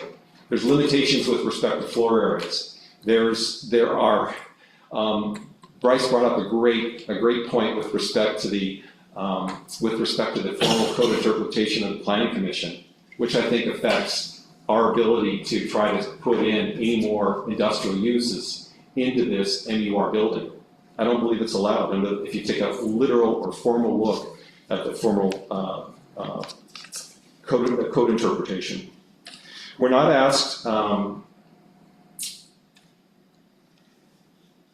what we believe is this will allow for future mixed-use development to occur on the subject property if and when the property is ready for redevelopment. So just by way of background information, our firm, myself, I represented the Truitts for over 10 years and teamed their property up for redevelopment, okay? It was a hard pull, and it was a lot of effort. And when David Truitt died, that's when the family decided collectively to put the property up for sale. That's what killed the future for that family to redevelop that property.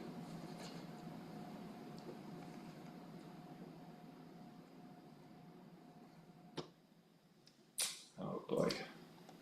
Okay, there we go. We're not asking to go back to IG. We're not asking to go back to heavy industrial. We felt that IC would be a great transitional zone. And you heard that from Quincy tonight with respect to the Hawthorne property, right? He used those exact words, that the IC zone is a great transitional zone. It's a great transitional zone between what is potentially going to occur to the south on the cannery site. It's a transitional, and it provides a buffer with respect to the heavy industrial zones and uses to the north and to the northeast of the subject property. And the other thing that we're proposing to do is we're proposing to limit the uses in the IC zone. We're looking to limit 3 uses in the IC zone. We're looking to keep the outsourcing table 551 uses, but to essentially strip out park and ride facilities, heavy vehicle trailer sales, and heavy vehicle and trailer service and storage. We tried to go through and take a hard look with respect to uses that we didn't think were appropriate in an IC zone in this neighborhood based on the fact of the intent of the MUR provisions. So what does it do? Well, it essentially would allow the applicant to continue to lease out their building for IC related uses. And the building hasn't been used outside of Mongoose Metals. The building's typically used for warehousing. It's storage. It's got high docks. It's got loading bays in it. There's a rail siding on the entire east side of the building. I'm not sure how you're not going to get pedestrians down that side unless the building's torn down in some manner, because there's no room for any pedestrian activity. I'm not sure as a pedestrian why you'd want to walk between the rail siding and a building at that location. It would allow the subject property to be continued to use not only for contractors but also for the existing storage uses. And an interesting thing that we thought of is that the building in IC allows for self-storage. And I'm surprised that the Beckman Trust has been contacted by the Willamette Landing apartments. And with respect to whether or not folks could come in and do self-storage on their property. They certainly would be allowed to do it on the cannery site if those get built. Now, I'm not suggesting the change is forever, and I don't think we're not advocating or anticipating that's going to happen. But if the cannery project doesn't get built, and you saddle the Beckman family, the Beckman Trust, with these limitations on the property, it's going to sit there forever until somebody else comes along. The cost for the redevelopment of the cannery site is over $350 million for those 3 towers that they're proposing to put in. That's essentially $115 million per tower, okay, for about 100, 110, 120 apartments above the retail space, okay? I'm really hoping that Aaron Stickney and Silver Spear Capital is successful. I really do. Because that would be exciting for Riverfront, it would be exciting for the Truitt property, it would be exciting for that corridor and north on Front Street. But if it doesn't happen, then you're really hamstringing and you're holding the Beckman Trust hostage.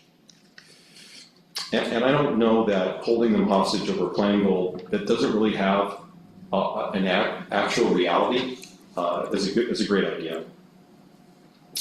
So I'm hoping that you agree with me in whole or part that the MUR is not a great zone and that the IC would be a much better zone to move to as well as the designation.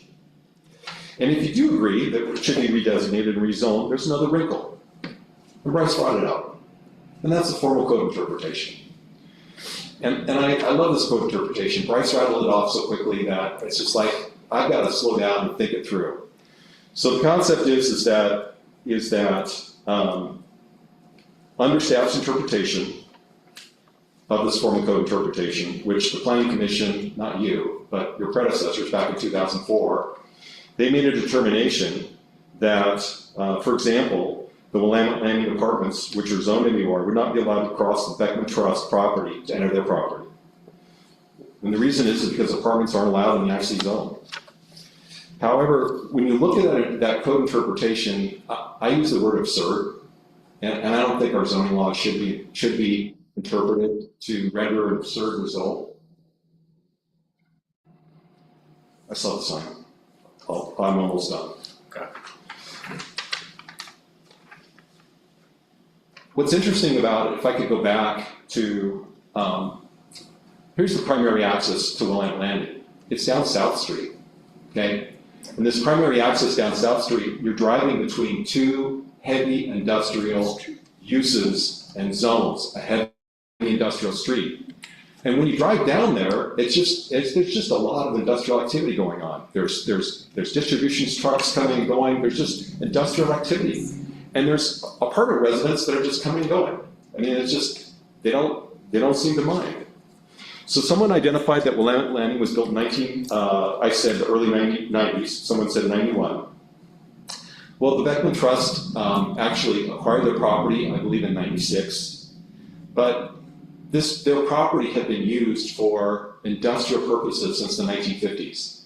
And we went back through the City of Salem building permit process and identified all those uses with the help of staff. Staff was great in identifying all those uses.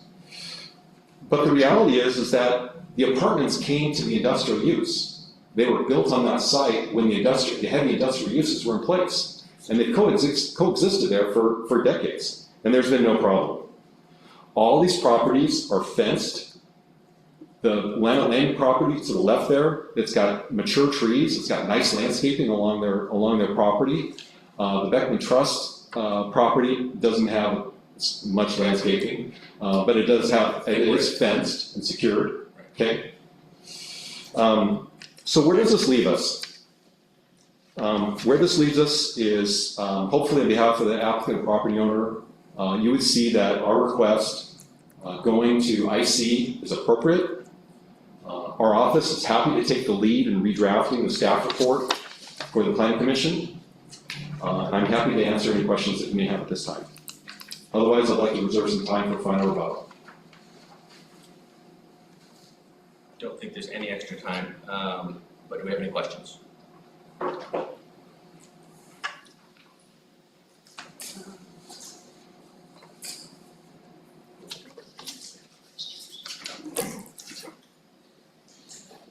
It kind of sounds like there's maybe an idea in mind for what this property wants to be used for that just hasn't been proposed on yet. Our property? Yes. The Beckman property? Yes. No, there's no plans to use it other than for warehouse distribution and storage as it's been used for decades. There's no. So can I ask, so I was part of our Salem comprehensive plan exploration and implementation ultimately. In that process, is there a reason why it was not brought up at that point in time as a, what, you know? Yeah, it was a great reason. Mrs. Beckman was dying. And that's when, just after her death, Lauren was appointed as trustee of the trust in 2022, 2023. So the family was dealing with real issues, real life issues outside of our Salem.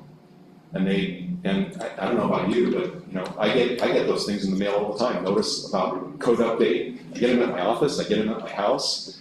And I'm in the business. And a lot of times I realize, oh yeah, we're talking about this.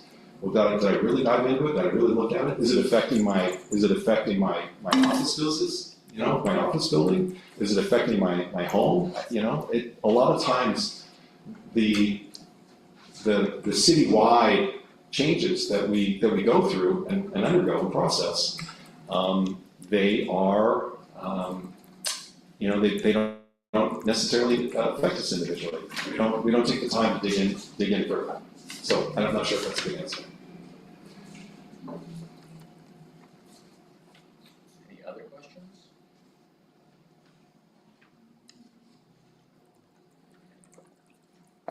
I have one. So if you go back to your slide where you showed your proposed alternate uses with the strike through. So given that the current designation for this property is intended to achieve a kind of walkable urban area, is there a reason why the motor vehicle services line wasn't struck out, considering that I personally would think that that would conflict with that No specific reason. I mean, we took a broad look. I mean, if you looked at it and said, hey, we think your list is good, we want to add motor vehicle services, I don't think we're not gonna die on that hill. Okay, and same thing, I guess, with taxi cabs and car services. For which one again? Sorry. Taxi cabs and car services. Sure. You add that in. I mean, taxi cabs and car services, that's changed. It's amazing how quickly how substantially that's changed since the code has been updated.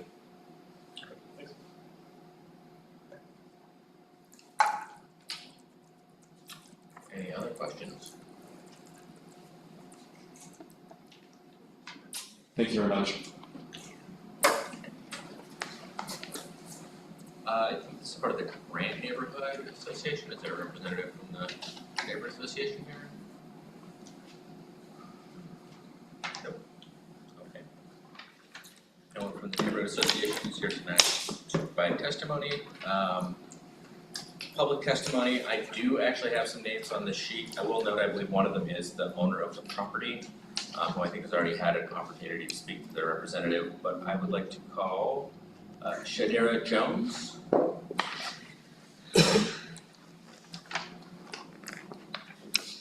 Hello, my name is Shadia Jones. My address is 777 Commercial Street Southeast, Salem, Oregon 97301. Okay, you have 5 minutes, thank you. All right, thank you. I am a licensed commercial real estate broker, and I have worked with the property owner on leasing the property for over 10 years. Our Salem removed the permitted uses that make this long-term industrial property viable. The previous zoning allowed a broad range of outright uses that kept this property marketable and leasable. MUR removes those uses. Staff's reliance on continued use does not reflect market reality. Buyers, tenants, lenders, and insurers often view continued or non-conforming status as a risk, which can make financing harder to obtain, more expensive, or unavailable, especially for SBA and CMBS loans, and can complicate long-term leases that require lender approval. MUR also sharply narrows the buyer pool. The most likely buyers for a 35,920 square foot warehouse with dock-high floors and a rail spur, industrial investors, operators, logistics firms, storage developers, and manufacturers are largely excluded. Without significant demolition and redevelopment, this site is unlikely to attract mixed-use or multifamily developers.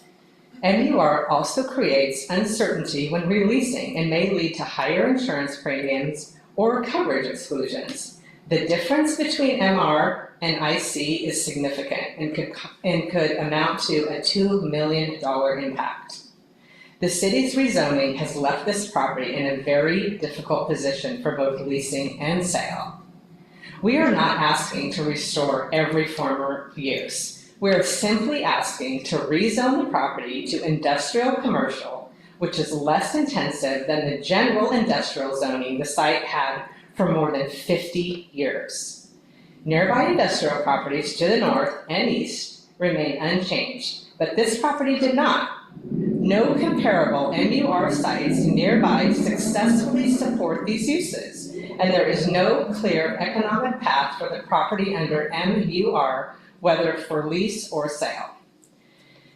After more than a year on the market with no letters of intent despite Salem's strong industrial market, The conclusion is clear. The zoning is the problem. The staff report appears to favor idealistic planning goals over documented financial harm to a private owner. I urge the commission to approve the application. Do any commissioners have any questions for Ms. Jones, who is under time? Mr. Fraley? So you mentioned this property has been on the market for a year. Is the landowner attempting to sell the property, or are they trying to lease? Lease. Okay, It's actually been over 18 months. thank you. You're welcome. Just a follow-up question on that. Sure. Is the entire property or just parts of the property? The entire property. Okay. That's the space that's available that's vacant, I should say. Do you happen to know, since you're the realtor for the commercial realtor for it, has any testing, geotech, hazardous, et cetera, been done on the property that would render it unfeasible for a more residentially focused mixed-use property? Not that I'm aware of. Oh. There was some testing for hazardous stuff when we purchased it. Oh, okay, so there was testing for hazardous when they purchased it. From a leasing standpoint, we wouldn't, if somebody came in and they wanted to test it, they would, so no, not that I have, but Lauren is indicating that they did at one point have testing done on the property. But you don't know the results of that test, it sounds like. No. No contamination. Okay. Is what Lauren's telling me. Great. So this site could be repurposed for mixed use, like for residential purposes, if the buyer, the owner chose to do that, go that route, especially with the west apartment, Willamette Landings to the west of it. Under the current zoning, the MUR, I believe so. So that's been discussed as possibly doing that. No, there hasn't been any discussion about redeveloping it into a mixed-use development. There's, Like for residential use. no. With the storefront, all the tenants No, our major problem is right now, really, I have zero interest on that property since it was rezoned. And what that means is we're in such a demanding market for industrial right now that when that zone changed, it removed a significant amount of uses of tenants that are actually looking for space. And we can't put them in there. I mean, I have gotten calls and I have said you have to call the city, this is the zoning, or you look it up yourself, and it's not permitted.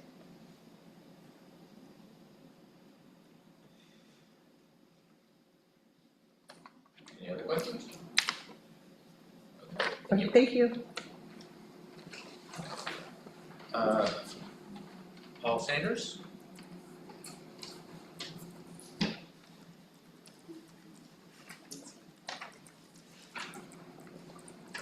You have 5 minutes, please state your name and address. Okay, I'm Paul of Murphy's Fireplace and Stoves, and I kind of see where this is going. I'm really confident that what they're representing is the best for what's been going on with that building and its usage.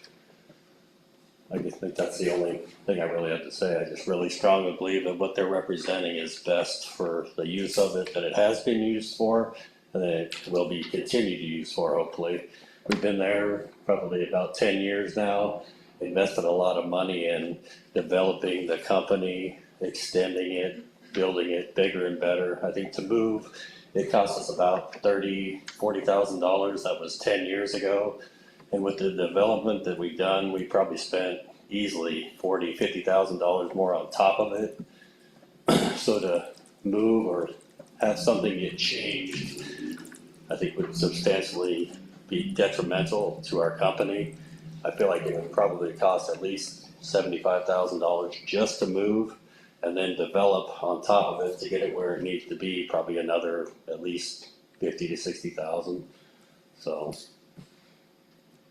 I believe that what they're representing is fair and what should be considered to be put in effect.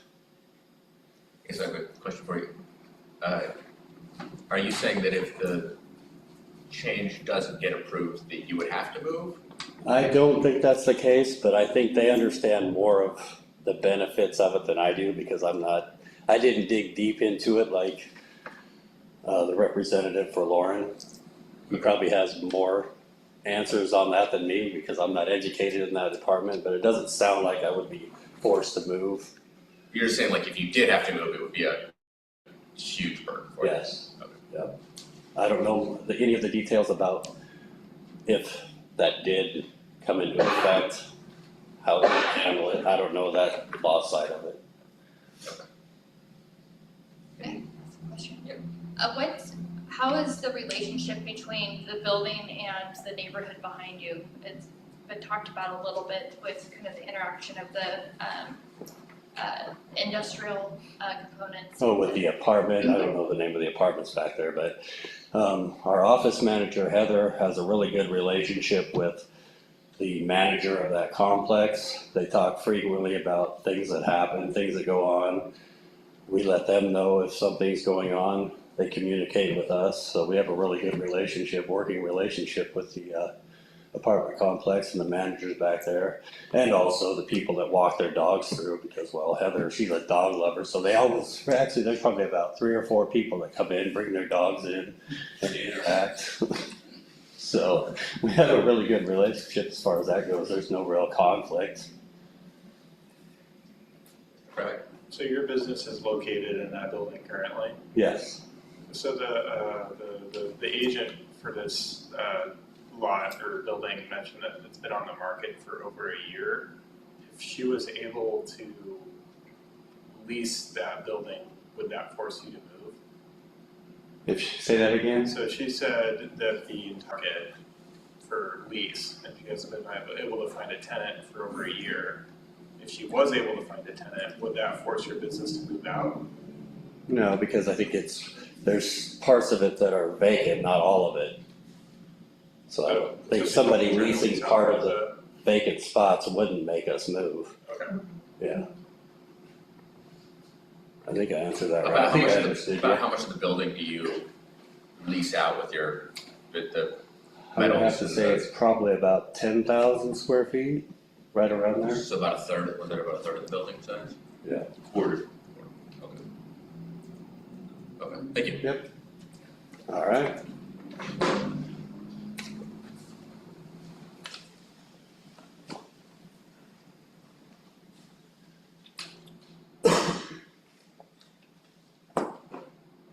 The applicant gets 5 minutes for rebuttal, but I would ask that would be in the time limit, because I think we did run a little long. I don't know, Questions of staff? here, and it's back, it's after the rebuttal. Lead me astray. That should go last. Okay, I apologize, I'm following the script, I have been led astray. We would like to ask questions of staff and then rebuttal at the very end. Lisa, you know, he had signed up as on the. But is he the applicant? Right, so you took all this time, Mark, so I think what the chair is saying is that the time given to the applicant, you already took it. So unless the planning commission wants to give more time to the applicant, to the owners wanting I to think speak there will be a mutiny if I give more time. on rebuttal, he could speak, maybe? Yeah. Sorry. Here for questions. Or you could stop sharing maybe? Yeah, sorry.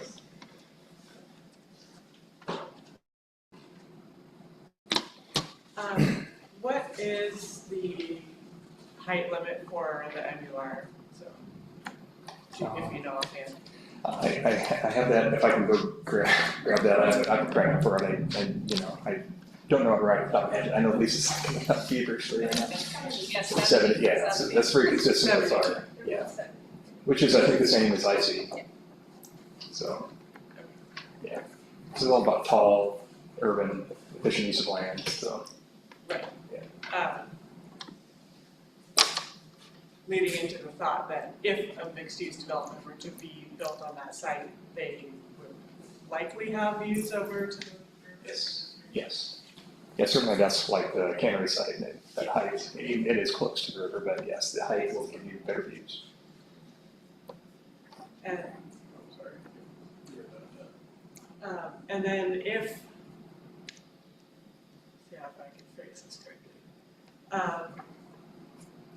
If we were to adopt the staff report and they choose to do a development or modify the building for one of the existing uses and it maintains in that vein, would that development be held to the MUR standards in full, or would it, I'm assuming it would just go through the normal site plan review process for any sort of variances or? Yeah, again, it depends on the level, and that continued development section talks about if it were to stay MUR, there's minor additions and alterations, major additions and alterations, and then substantial. Substantial is pretty much every apply with all of the standards. Minor is, very few of the standards.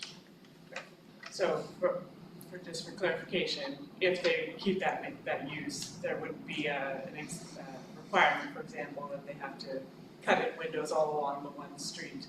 No. Just because. Yeah, unless they're proposing to alter the facade, to change something on the outside of the building, or if they're looking to do added additions to the building to make it bigger, that's when those standards are really going to come into play. If they're just inside the building operating, it's a continued use, they can continue. Thank you. So would facade consider siding? I mean, just looking at a few of those photos, there's some deferred maintenance maybe. In terms of the, we have articulation standards in that zone that's only for multi-story buildings. So, generally a facade, if you're changing the siding of a building, that would not trigger, putting, holes in the building, for windows. It, wouldn't trigger, we're not doing anything to alter existing canopies, so, at least, it would be I think it would be minor exempt, I guess, because, the facade, when we look at the facade articulation standards for multi-story buildings, we look for a differentiation between the ground floor and the upper floor facades for different materials, banding and that type of thing, and that's obviously, it wouldn't necessarily be here. It's not a multi-story building along those sections, so, siding would not be a trigger to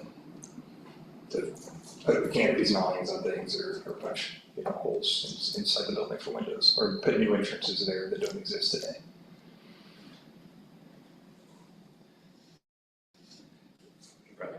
Yeah, I was gonna ask what the background is on why the city basically gave up their right of way on the street. I can't remember what that process was. Well, that was done quite many years ago. Yeah. So I did not look to see what, I didn't pull the vacation ordinance in terms of why it was, it was vacated. It could have, oftentimes vacations are applicant initiated, and they go to the city and ask for the city to vacate the right of way.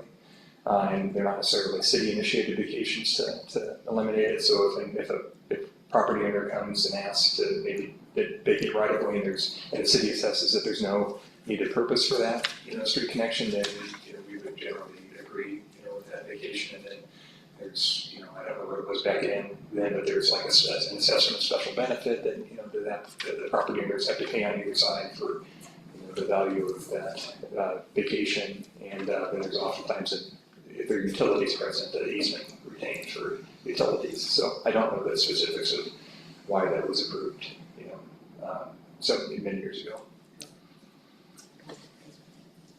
Another question.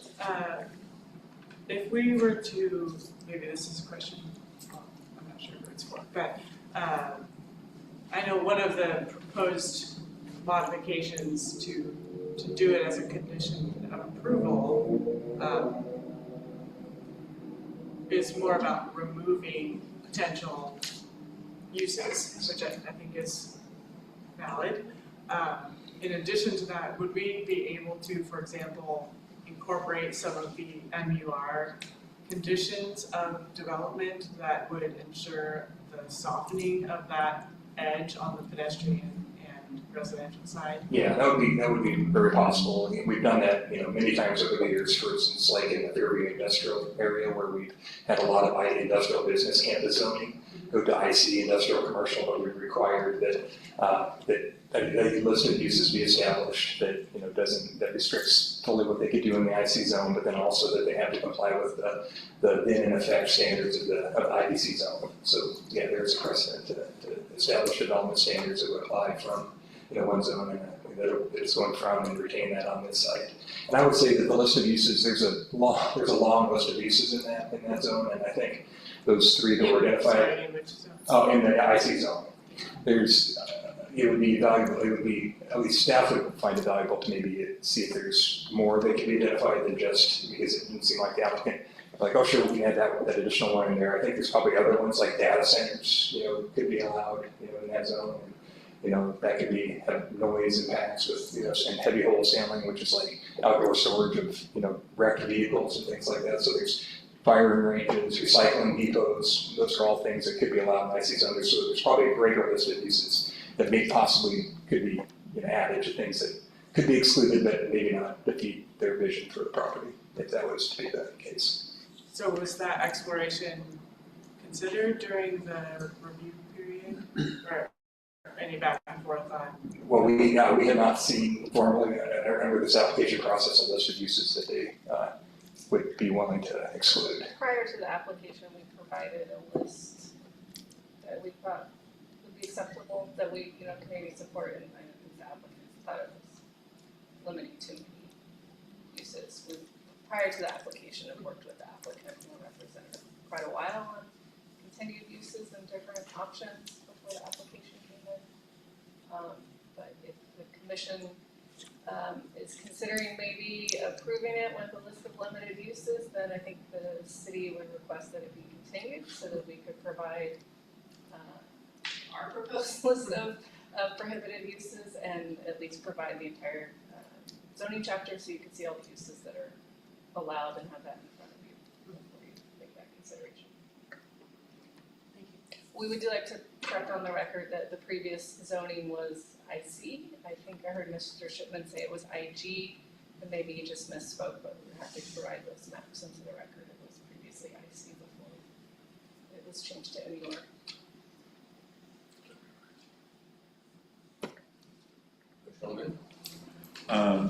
So the question, I see it for this evening from the conversations, is that there is a possibility that staff would enter into a conversation with the applicant as far as maybe adjusting the list of permitted uses under a condition of IC approval. Is that what I'm hearing? I'm saying that we had provided that to the applicant before and did not come to an agreement, but we're happy to provide to the planning commission what would be our proposal or what we think would be something that would limit some of the more impactful uses, leather tanning and Recognizing the reality of time constraints from where we are, is this something that a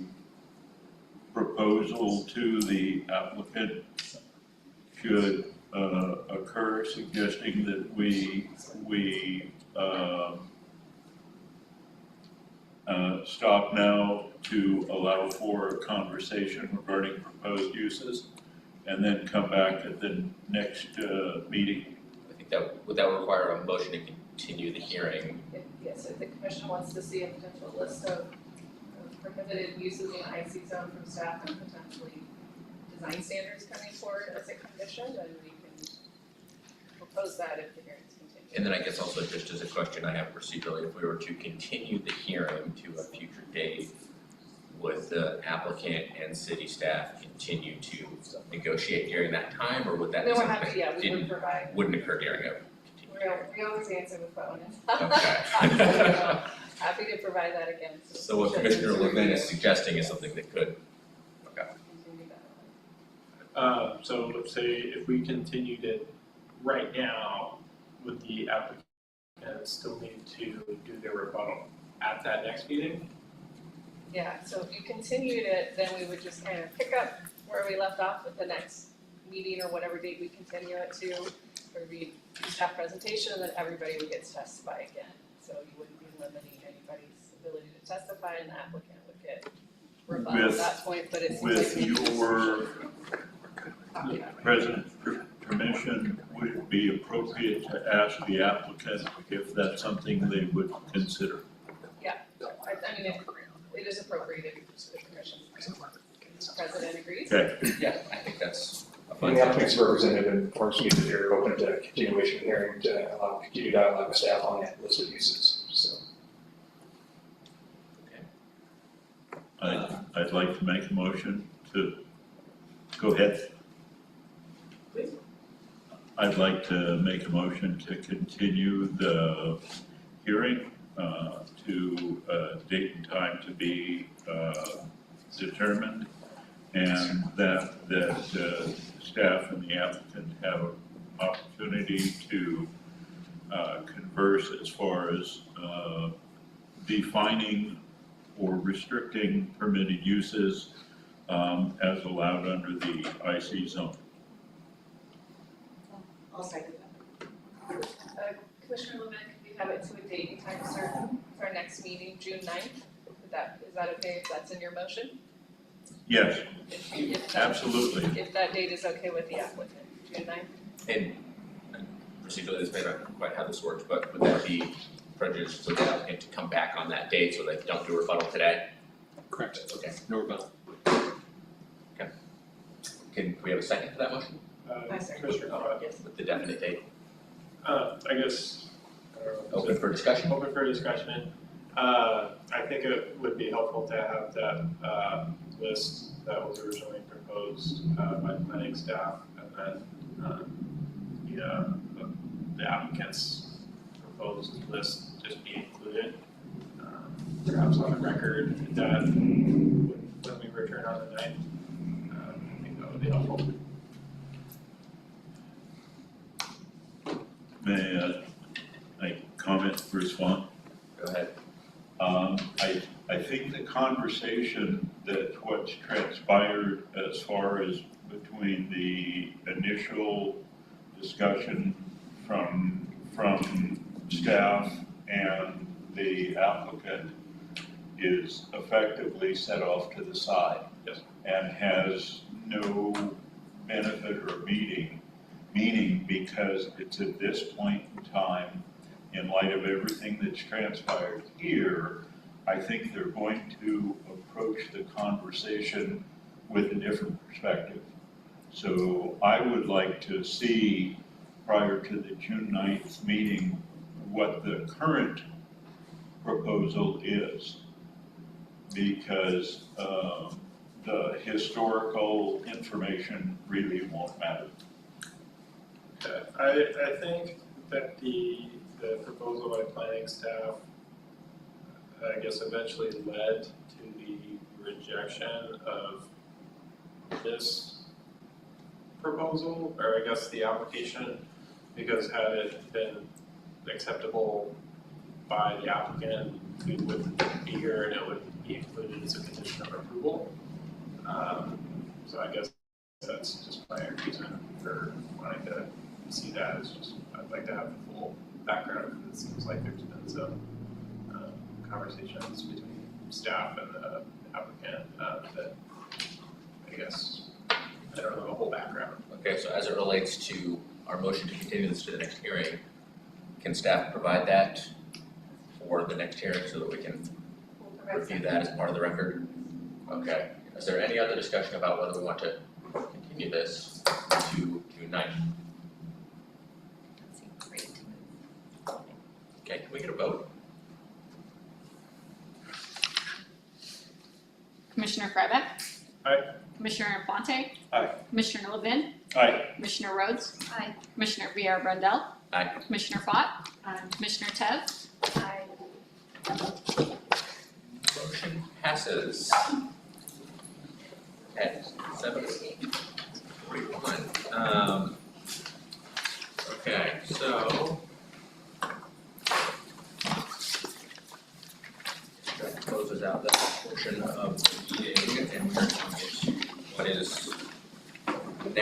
agenda item 7, special orders of business.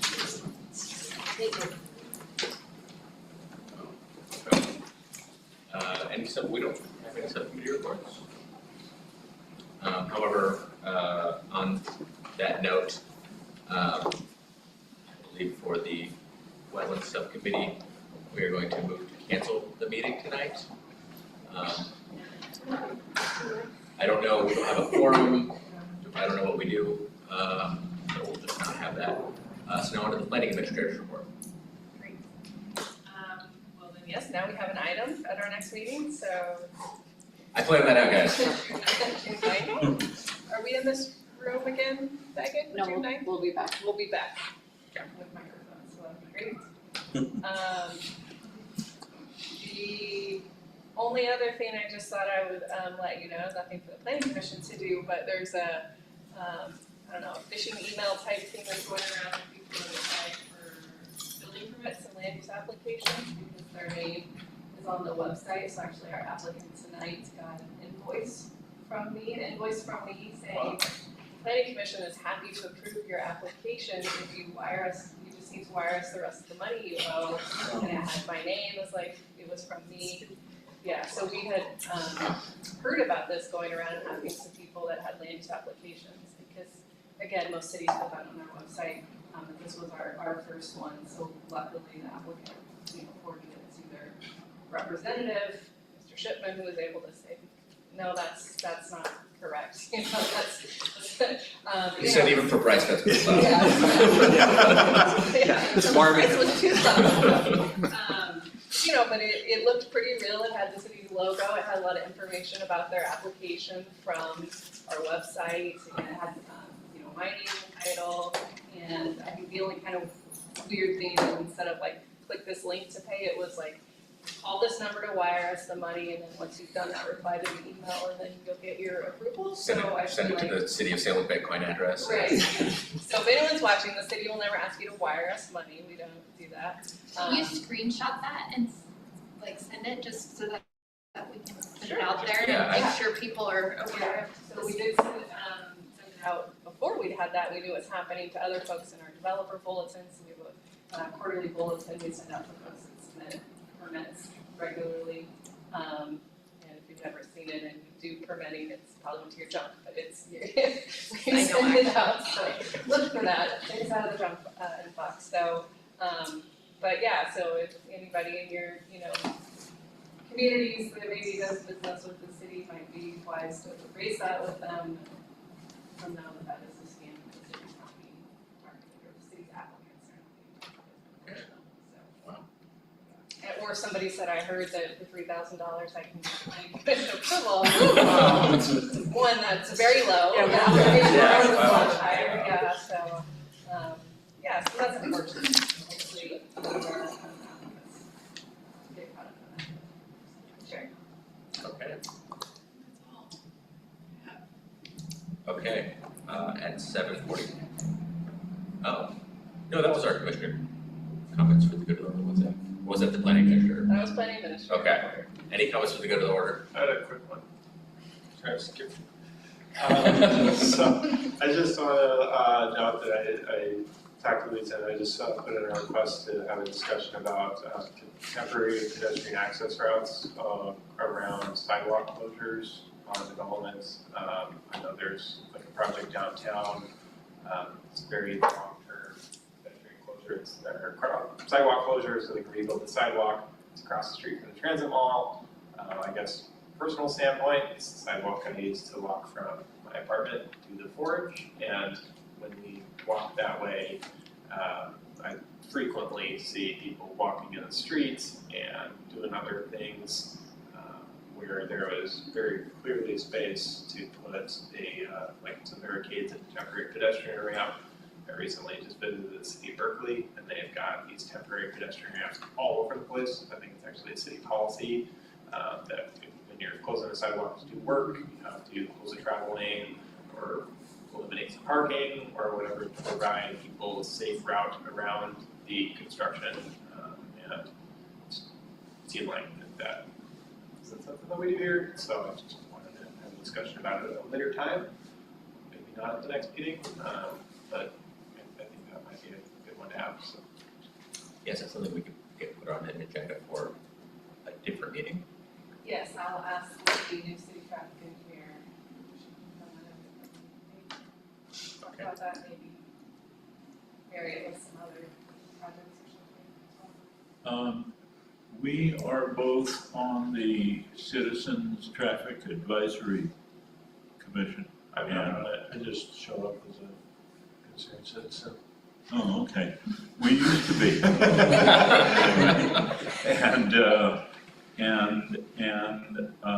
My suggestion is that it would be a transportation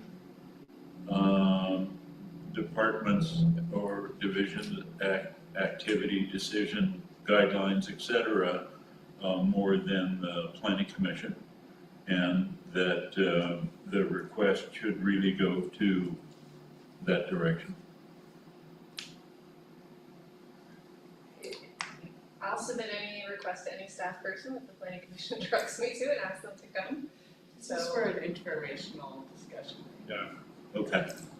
I guess from my perspective, like, we require conditions of approval on development, and so if we didn't adopt a city policy, it would be a condition of approval to provide a pedestrian access along the street.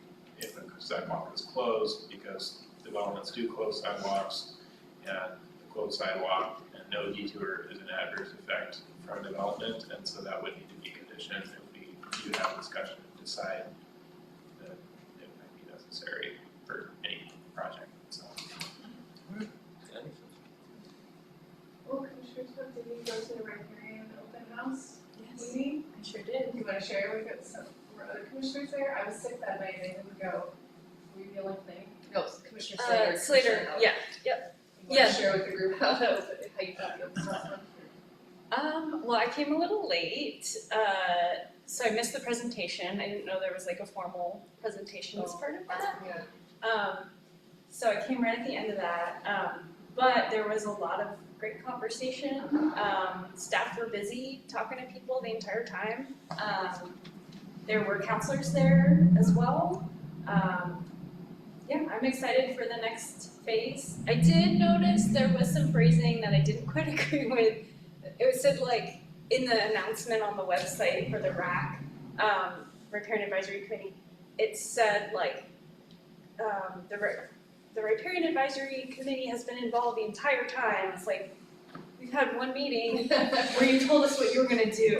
So that doesn't feel like involvement, but I understand the optics. So we're not in charge of the project yet. We will be in charge of phase 2. Public Works is in charge of phase 1. So that's all I'll say. We are taking over phase 2, which is the hard phase, which is to bring in regulations.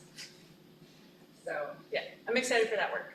Eunice will make sure the website is, she'll take it over and she'll. Okay, and I don't think Eunice was here when I asked if there was any public comment earlier, so, okay, clarify. Not skip to anyone else. No public comment. I will adjourn our meeting at 7:50.